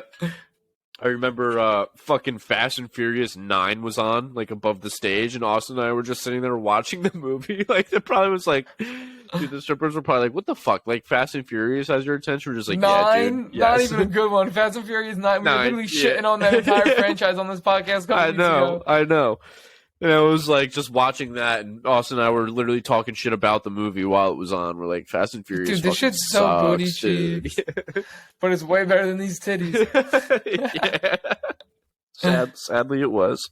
Yeah, they were all kind of shot, but well, we had fun. We had fun, dude. Well, no matter what we do, if our big group facts is together, we'll find something fun to do. That's what I mean, dude. I wish we just like chilled more and drank less. Dude, it's just like whenever we're together, like around like all of our friends, it's like that's just it's all we know. Having the outdoor area of the house was my favorite part of the house, I think. Like with the enclosed little screened in area. Yeah, screened in area with the TV, and we set up like a pong table and all that. Yeah. Smoked our cigars out there. Yeah. Smoked all our other shit out there too. Yeah, that golf game we played too was fun. Killed some time with that while Austin was snoozing his hangover off just to wake up and get back to it. Oh man, that house watched a lot of fucking Bob Does Sports. Watched a lot of Bob Does Sports. Watched some March Madness. I didn't really pay attention to the March Madness though. No, me either. I was like less into it this year. Yeah, my boy asked me if I wanted to be in a Sweet 16 bracket, and I just forgot about the text and answer, so he like added me in it today and was like, and then I was like, nah. I was like, I didn't really watch like that. I was like, he's like, oh, I thought you did, and I was like, nah, I was just getting hammered at a bachelor party all weekend, so kind of missed everything. Yeah, I got some notifications on my phone. That's about it. Right. Whatever. I picked Texas to win it all. They're still alive. I think I picked Alabama. Are they still alive? Yeah, I think so. I'm pretty sure they are. They play Creighton, I think, in Sweet 16. Oh, they should beat Creighton. Yeah, they should. They should definitely beat Creighton. I don't know. I'm just not into it this year. I don't care. Like, I'm usually like pretty excited for March Madness just to have like sports to watch and stuff, but I think if we weren't at the bachelor party, here's the thing. If we weren't there, I would have had all 4 games up, and I would have watched it, and I would have loved it. You know what I mean? Right. I probably would have went and hung out with TJ and watched a bunch of the games. He's a huge fucking basketball dude, especially college. He had people over and had like 4 TVs going, so we could have all the games at once. Like, I would have been doing that. Yeah. and I would have been enjoying it. But yeah, instead I was having the time of my life. Sorry. Sorry, it's a pretty good trade off. Yeah, that house was dope. I didn't realize like apparently we were in the ghetto of like the outskirts of Savannah, but it didn't feel like that. I didn't think it was that bad. Dude. No, me neither. Like I remember our one Uber driver telling us that, but it didn't feel that way. Nah. That was what Mayo and Jordan said. They said it was like in the ghetto, and I was like, I don't know. I've seen Neighbors worse. seem fine. Yeah. Seems quiet. Yeah. That's not what I think of when I think of the ghetto. We were definitely the loudest ones there. 100%. Except for the motherfucker shooting RPGs through the house next to us. The tribe house next to us? Yeah, no, it's fine. Definitely not ghetto at all. No. I'll tell you what, that golf course was more ghetto than anything. Facts. Next to like a paper mill too, and it smelled bad. Yeah. It smelled like asparagus pea. It did. It did. The whole time we were fucking golfing too. Crazy how that works. Yeah, it was kind of like when we pulled up to Emperor's the first night too. We were driving, like our Uber was taking us past like the paper mill, and like everything was just like industrial. And I was like, "This is a weird spot to have a strip club. Like, where are we getting murdered right now, dude? Where are we?" Then I left my fucking phone there, dude, because I got distracted eating 7 pounds of chicken wings. Rookie move, dude. That was bad. I was feeling so anxious when I realized I lost my phone. Yeah, I would have been too. And then I called it. We just kept calling it, and some girl picked up, and I was like, "Hey, is this phone at Emperor's?" And she was like, "Yeah, I'm gonna leave it with the bartender." And I was like, "Oh my god, thank fuck." And then none of the bartenders knew where it was. You had to literally spot it behind the bar to get it back. Dude, if I didn't see it sitting there, I probably wouldn't have gotten it back. I'm surprised that you had the fortitude to like look for it. I would have been like, "Fuck." Well, dude, it was like my I don't realize how much of a lifeline my phone is. Like I have no communication with like Maggie or anybody else. Like all of my like information is there other than my wallet. Like just so much on your phone that you don't even realize like you need. And so I was like, so Mayo called me an Uber back to the strip club and he came with me. And I walked in there and I was just like, I need to find this. Like, I'm not going to be able to enjoy the rest of my trip if I don't have my phone. Like, it's just going to be like something that like I think about the whole time. Like, fuck, I need to find my phone. Fuck, I don't have a phone. Like, how am I going to get home? Like, I don't have like Andy could fucking GPS us there, but like I don't have any of my shit. So then I just remember like walking back and forth to the bars and like not having it. And then I just like was like scanning the counter because whoever picked up my phone said that they would leave it with the bartender. And it was just like leaned up against the cash register. And I was like, that looks like my phone. What the fuck do you mean you don't have my phone? So I literally had to ask her. I can see it. I literally had to ask her. I was like, I pointed to it, like leaning over the bar. I was like, I think that's my phone. Can you please just check? And she like annoyingly was like, oh, whatever. And like clicked it on. And she was like, what's your background? And I said, it's a picture of my girlfriend standing on a rock. She's like, here you go. And why couldn't we have done this 10 minutes ago? 10 minutes ago when I walked in and asked if you had my phone. And then you lied to me. Yeah, right? Made me do all this extra work. I got a fucking drunk guy and an Uber driver waiting for me outside. And it was pouring ass rain, too, the whole time. Oh, was it? Yeah, it was downpouring, dude. I don't remember that part. Well, because it wasn't raining when we went back. Like, when you and Austin left, we left probably like 2 hours after that, and it wasn't raining. And then we got home, started raining as we were getting out of our Uber to go home. And that's when I, like, reached in my pocket and was like, fuck, I don't have my phone. Right after I made fun of Mayo for losing his the night before. Haha. Karma's a bitch. Yeah, she works quick, too. She does work quick. I don't know. What else do you want to talk about? You got anything? Not really, dude. I'm honestly kind of surprised like I made it this far without choking on my mucus. I got something. All right, hit me. So Lex and I went to the Sixers game on Monday night. Oh yeah, how was that? Double overtime, right? So, double OT. So she had told me, she was like, oh, like we should look at Sixers tickets. Like we've never been to a game before, like together. Like that's something I want to do. I was like, all right, like let's check it out. And then we kind of like forgot about it for a couple weeks. And then like randomly, I was like, I'm gonna buy tickets to this Bulls game. You should take off work. And she was like, all right. So yeah, we went, dude. It was a good time. I didn't drink. It was weird not being drunk there. honestly, like being at a sporting event, not drunk, hooting and hollering is so different. Yeah. I smoked my one hitter like 3 times before I went in, but it's just different because I'm not like yelling at the players as much. Right. I'm more like watching the game and analyzing and like talking to Lex about like what I'm seeing on the court and being like, that was good, that was bad, that was a bad decision, and here's why. I love it, dude. I love just sitting on the stands and like getting a bird's eye view of everything and like really seeing like how shit breaks down. And then, dude, they played like shit, bro. It was so bad. The halftime score was 40-44. Oh my God, both teams. I'm like, played. dude, that's a pace of 80-88. That's a pace of a college game, dude. Dude, it was like 3-2 in the first like after 5 minutes had gone. I'm like, dude, this is horrendous. Baseball score. Yeah. And Lex was like, well, they're not down by much. I'm like, well, it's a good thing they're playing some bums. And yeah, dude, the game ended up going to double OT. It was, honestly, Sixers lost. It was kind of terrible. The refs were bad, big time favoring the Bulls the whole game. I heard that.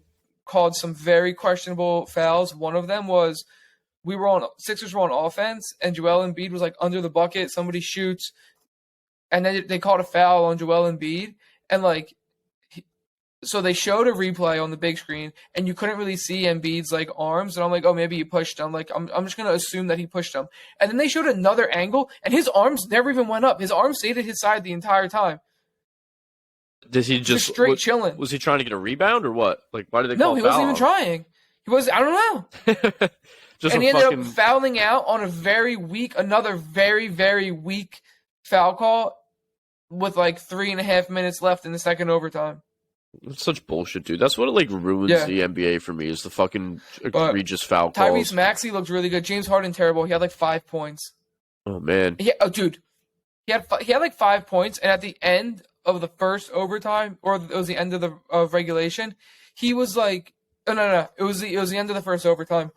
There was like 40 seconds left, and he like the Bulls score, and then there's like 40 seconds left, and Harden gets the ball, and he's fucking bringing it up slow as fuck, and then he's like very casually just like jogging towards the lane, and then just like loses the ball when he's like a few steps from the paint and gets it taken away. And I'm like, bro, are you fucking kidding me? What the fuck are you doing? First of all, with 40 seconds in the game, you got to go quick, get a shot off within 10 seconds. You get a shot off within 10 seconds, right? Then there's 30 seconds left. That means you're going to get another possession. And the game was tied. Right. So at that point, 2 possessions to 1, bro, like you got to try to get to 2 for 1 there. That's got to be your goal. Instead, you're fucking lazy bringing the ball up, lazy handling the ball, turn it over, and just like are a fucking schmuck, and you scored 5 points all game. That's just get the fuck out of here. Is that James Harden's career in Philly coming to an end after this season? You think? I hope so, dude. I never thought he was great when he came here, but we didn't give much up. We gave up Ben Simmons and some miscellaneous things like right. Who isn't good and wasn't even playing. So right. I don't think that the trade was bad. But I don't see a reason to keep him much longer, dude. Yeah, he's definitely past his prime. He's not the James Harden of past. And he just slows the whole tempo down and like let Tyrese Maxey be the one. Tyrese Maxey looks so good, bro. He was hitting threes, he was fucking driving. He is so crafty and such a good finisher at the rim. Like he's always just like somehow like keeping the ball away from the defenders and getting like a little like layup off within 2 feet of the rim, and like it doesn't always go in, but it's always very close if it doesn't. Like he makes some circus shots. Right. He came off of somebody set a pick for him around the foul line. He rolled off of that, called it, finished turning, fading away from the top of the 3, drained it. I'm like, dude, that was JJ Redick. I just saw prime JJ Redick rolling off a pick, hitting a falling away 3. That's JJ Redick in Tyrese Maxey's body, and you can't convince me otherwise. Maybe it is, dude. Maybe they hit the old switcheroo, and Tyrese Maxey's actually an ESPN analyst now, but in JJ Redick's body. Whoa. And Toby even, he kind of stepped up in that second overtime without Embiid. Embiid actually got hurt yesterday. He didn't. So they played the Bulls yesterday. They waxed them by like 40. Could have done that when I was there. Right. It was 76-48 at the half. Oh my God. And yeah, waxed them. Embiid, I think, played like 20 minutes. He was like 12 and 7 in about 20 minutes, but he got hurt, so he didn't play at all in the second half. Toby had like 20 points, 9 assists, 8 boards, or 9 boards, 8 assists. So like, flirting with a triple-triple or triple double, triple. Whoa. Triple. God damn. 100 points, 100 rebounds, 100 assists, one game. D'Anthony Melton had himself a good game last night too. It's like some of the pieces are good. Also, another thing I was thinking about when I was watching this game is Korkmaz doesn't play at all, and like he got clowned for requesting a trade, but he went from like being like a key rotational player who's getting minutes every single night to not playing at all. So like if you're him, you've never been like a star, but if you think that you can, be a rotational piece somewhere else, it benefits you to be like, hey, if you're not going to play me at all, can you trade me somewhere where I can be like number 7 or 8 and like get minutes off the bench on a consistent basis if you're never going to play me? And he got clowned for requesting a trade, but I was thinking about it. I was like, I don't know. Like, yeah, like who the fuck is he to have the clout to request a trade? But like, I get it. Just be like, hey, like if, you're not going to play me. And why did he stop getting playing time? Is there a specific reason? He's just like not that special. Oh, so he's not that good. Yeah, we have better, players. I mean, yeah. I mean, for his career, if he thinks he can go be an impact player somewhere else, I don't see what's wrong with that. Yeah, but I mean, they kept him because they weren't going to get shit for him, probably, because he's not that fucking good. Yeah, it's like, trade you for what, dude? A bag of chips? Go sit down. Yeah.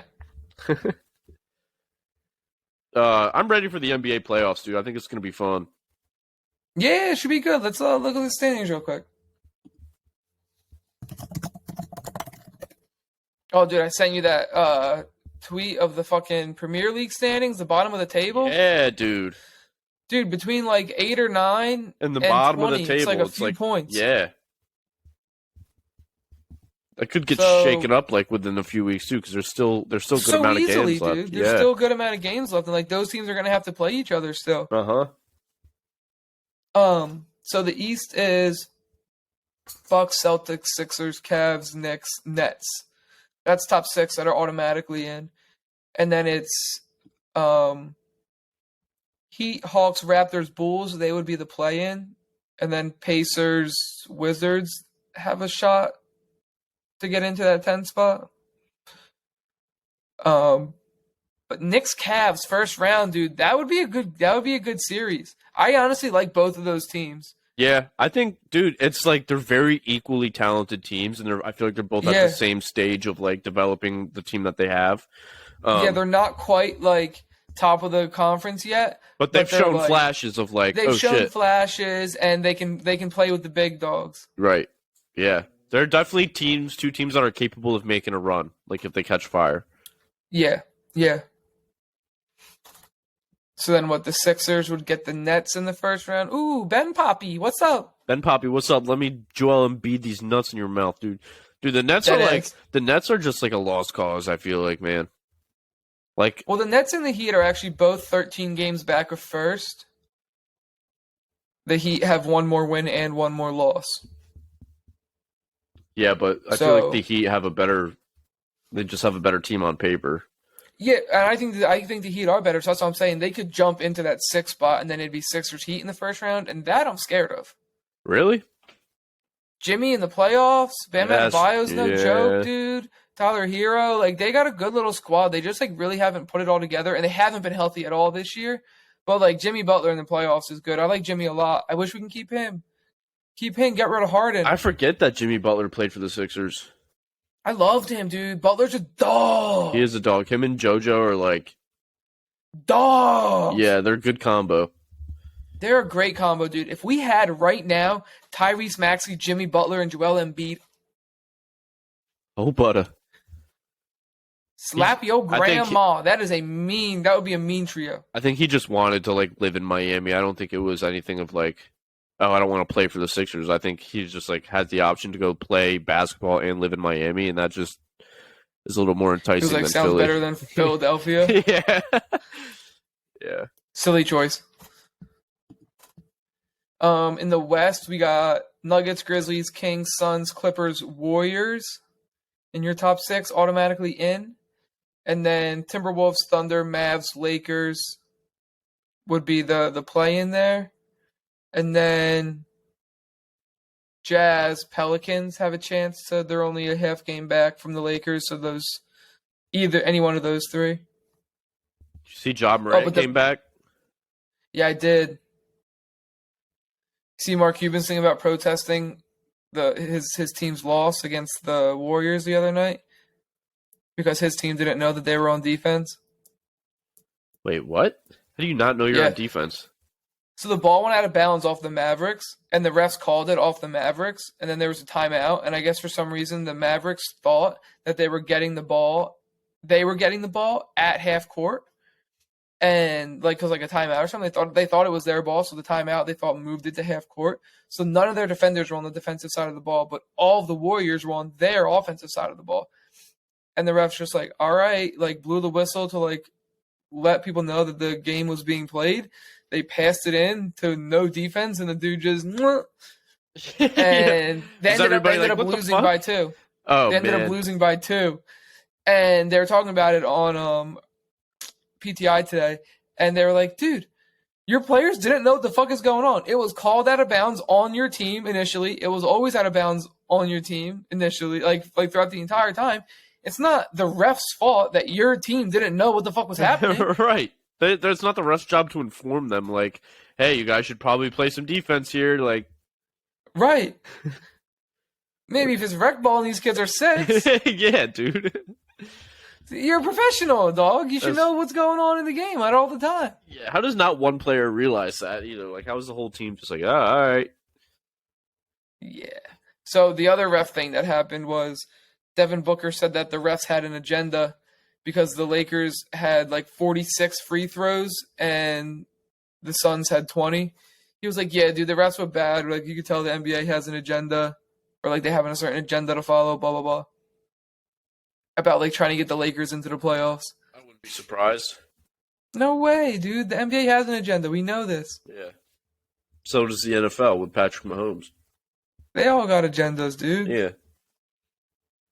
The MLB? The success of the league and certain teams in certain markets definitely benefits them as a league. Oh, for overall. sure. For sure. And they know that, and they're like, hey, let's fuck with some shit. Money, boy. Let's fuck with some shit to make it more entertaining and more money. Yep. And then it's less entertaining. But there's always more money because money always goes up. That's how it works. Yep. Did you see that Iran and Saudi Arabia are going to start selling their oil in the yen? In yen? In yen. Like the currency? Chinese currency. Yeah. Really? No longer in the US dollar. What does that even mean, though? Can't you just change it from yen to dollar? Maybe, but apparently it's going to hurt the value of the US dollar. So that means gas is probably going to be stupid expensive again? Iran and Saudi Arabia. And then now it's in the yen. Huh. Yeah. Can't wait to pay $7 a gallon for gas then. It's going to be nice. Dude, the U.S. has a shit ton of fucking oil. They just don't drill it. Yeah, I don't know why we don't. I mean, it's not great for the environment, but it'd save a lot of money. Yeah. And like... Isn't Alaska sitting on like a fuck ton of oil? Yeah, and they don't want to drill it because of the environment, which I get, but like you can't like stop society for like you need to improve like society, but like you can't just be like, okay, we have all this infrastructure, now we're gonna switch it up, do a 180 and go in the opposite direction. Right, that's gonna fuck so many things up. Adapt right now. But nobody has the ability to afford a crisis like that. Right. Especially like now. Like you have to go buy a new fucking electric vehicle. Can't. Nobody can afford that. No. The number of people that are like defaulting on their auto loans is really high right now. Really? I mean, or that are like 90 days past due. It makes sense, dude. And I feel like prices of cars are, price of anything is just going to keep going up, bro. Like, when does it fucking end? It'll end soon. It's going to pop. It's kind of like started to like pop and deflate a little bit, but I think it's going to fucking burst soon. There's a lot of layoffs coming, a lot of layoffs, and I think we're going to be hitting a bit of a recession here. It kind of feels like we already are in one, bro. Yeah, we're at like the front end of it, I think. I think it's going to get a decent bit worse. Yeah.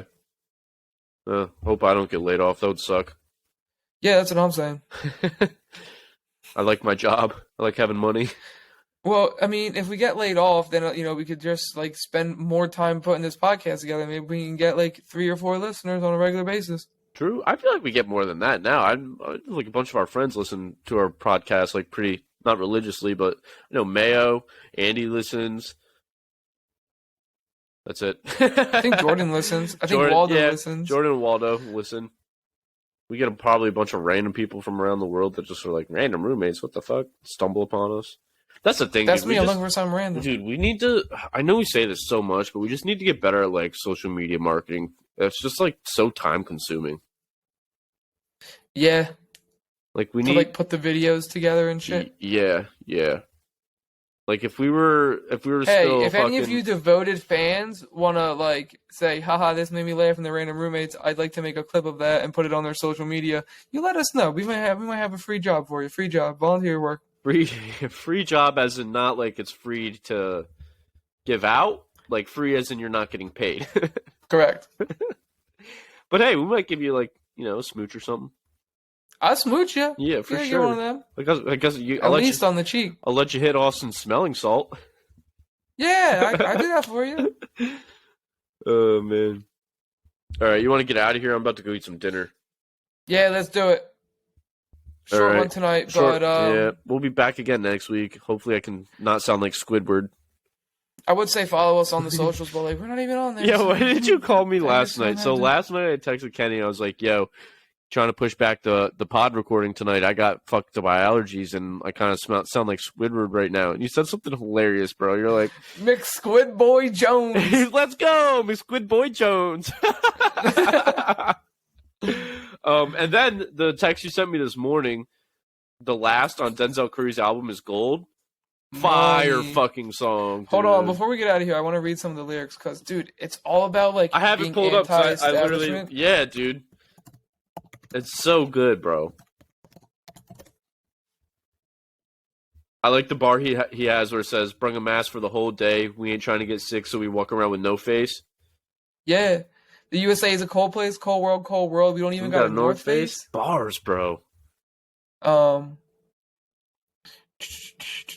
Let's see what we got here. I think it's his verse, or maybe his second verse, but he has something about, where is it? Oh, stayed off the net. Now I'm constantly reading. You say the wrong thing, you get canceled for tweeting. Yeah. Looking for answers, that's what I've been seeking. The ones with influence will never be teaching. Industry colorist. Can't fuck with the government. What can I say? I like how when he says that bar too, like his cadence of his voice goes down. So it's like, can't fuck with the government. What can I say? Caught me some other shit. Can't fall in love with it. And it's just like the flow and cadence he has in that fucking bar is so nice. I say a prayer not to not be the prey. Pose with the drama OD. Then they turn around and throw the drama on me.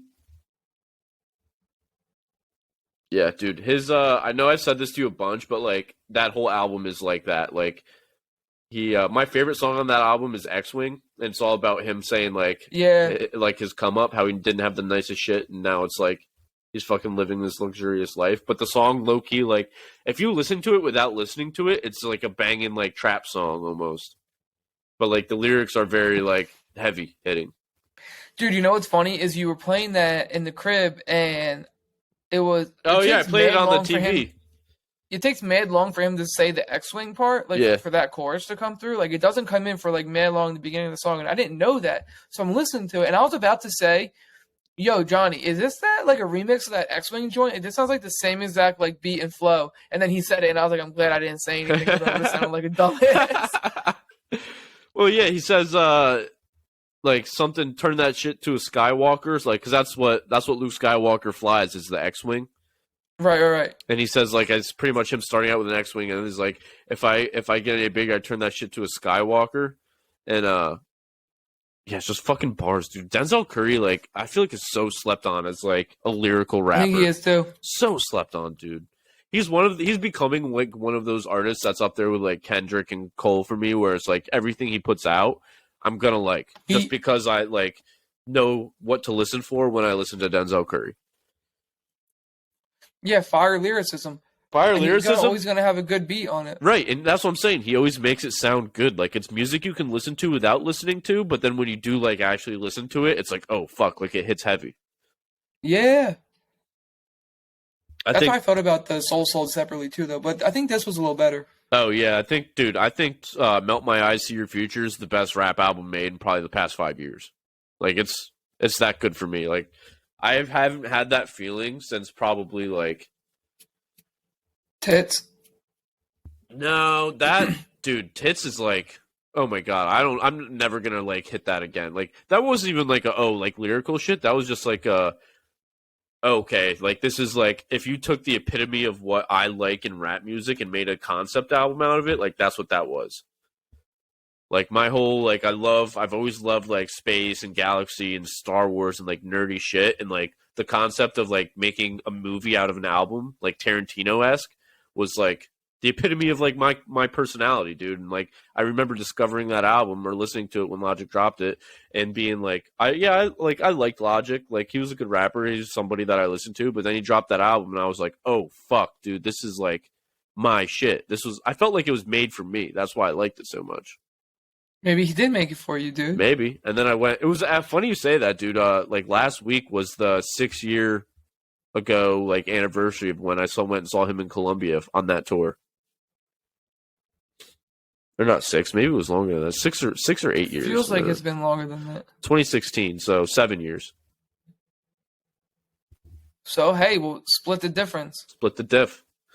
There's actually a book called Never Split the Difference. I want to read it. You should. That should be your next book. It might be. There's other ones that I want to read, though. How's your other book coming along? Your March book? Good. So it's about Jews during Nazi reign. It's good. I read the first 2. I like the way it is. It's not, you don't just read the journal, right? It's like the author will, like, kind of describe what that person's going through, and then there will be excerpts from the journal. Like, here's what they actually wrote during that time. You know what I mean? Yeah. It's pretty good.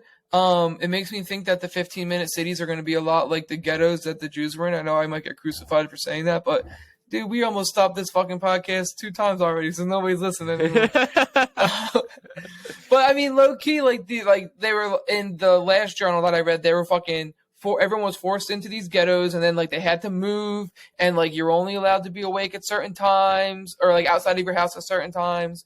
And, like, could you imagine if it was you had to be awake? I don't know what to tell you. I can't fall asleep. You're standing over my bed pointing a gun at me. How am I supposed to sleep? You had to get special permissions to go, like, to another ghetto, and it's like, that sounds like the 15-minute cities, dog. So yeah, it's kind of terrifying. Yeah, the more I hear about that, the more I want to just move out into the middle of nowhere. Right? Give me some internet, I'll be cool. No, I don't even need the internet. I gotta play my Xbox, dude. Come on now, I'm not trying to be a you fucking... You can play Xbox with no internet, dude? Yeah, but not the fun way.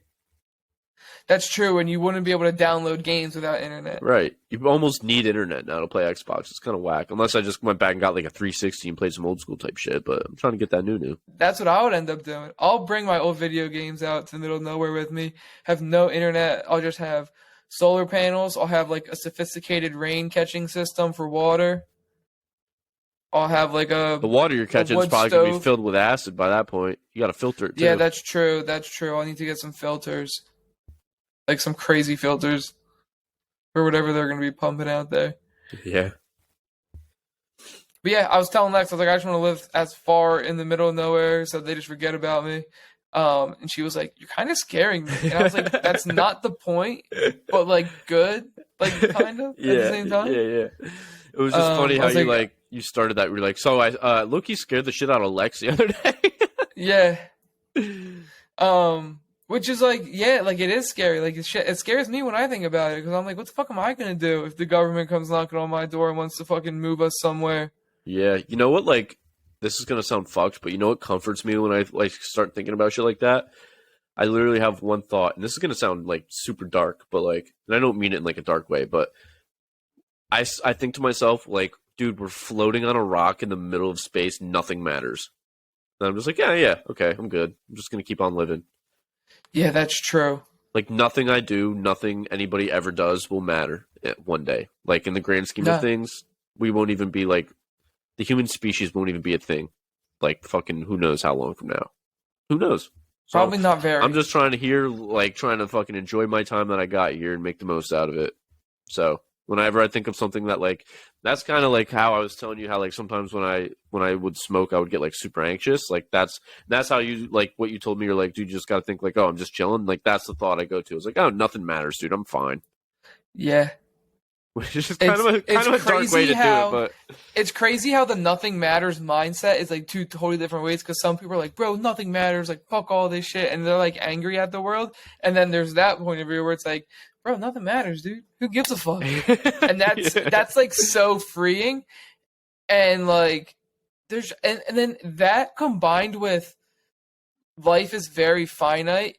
Like, why wouldn't you try to enjoy that and try to see like all the good in your life? You know what I mean? Right. Like Like, nobody, like think about it. Anybody outside of like this planet that we even know of doesn't have this opportunity of life. Like we don't know of any other life. We can't be like, oh yes, 6 planets down. no, it's there for sure though. Oh, for sure, but not like anywhere close to us. Like there's not going to be any time where we find that anytime soon. We're not even close to the technology we needed to find like life outside of Earth, unless they come to us. It's the only time. Yeah, unless they come to us. I saw this video of this dude, and he was like an ex military pilot, and he was like, dude, we used to see campers out late at night, and we'd be like, yo, let's do a UFO. And he's like, basically, he was like, dude, we do this crazy maneuver and like turn our lights all on and off and shit. And sure enough, next day you look at the news, UFO sighting reported, blah, blah, blah. What a bunch of fucking assholes. That's funny as shit. It is funny, but fuck you, because like I actually want like to see real shit. You know what I mean? Like, yeah, your fakeness isn't helping. yeah. That's pretty funny though. I felt the same way. I was like, damn, dude. What about that one time I thought I saw a UFO? It's probably some guy up there in a plane just being a dickhead. It probably was, because we had a fire, dude. We had my boy's band was playing in the backyard, his backyard, and then we all could have swore we saw a UFO. It was wild. Yeah. But we're also right near Fort Dix, like Air Force Base. And McGuire Air Force Base, you know what I mean? Yeah. Hey, maybe it was a UFO, but they're flying into Fort Dix. Like maybe the military is communicating with them. It was just like people won't fucking know. Way more likely it was some military dude fucking with us. For sure. Damn, that's upsetting. Shucks. It's okay. I wasn't putting all my alien beliefs on that, so. Some people do. Some people do. They see one thing that like they can't confirm. They're like, they're real. Tinfoil hat. More so, it's me just knowing like how big the universe is. Like they have to be. The probability of them existing is more likely than them not. So I'm gonna. I saw it's almost like known that there's like fucking black holes that go to fourth dimensions, and there's other living species on the other side of black holes. You want to check it out? You want to try it? I would love to, bro. Just hop into a black hole. Yeah. All right, let's do it. What do we need? Just next week's episode, we'll bring our mics with us to record it. What do we need? Just like a big trampoline? Just jump.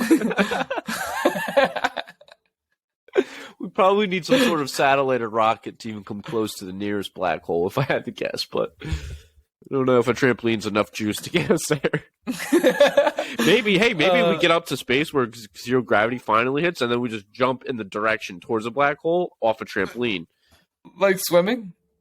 We won't even need to swim. We jump once, and then like there's no gravity, so there's nothing pulling you back down. So you just jump the trampoline, and you're just on that path towards a black hole for however long it takes to get there.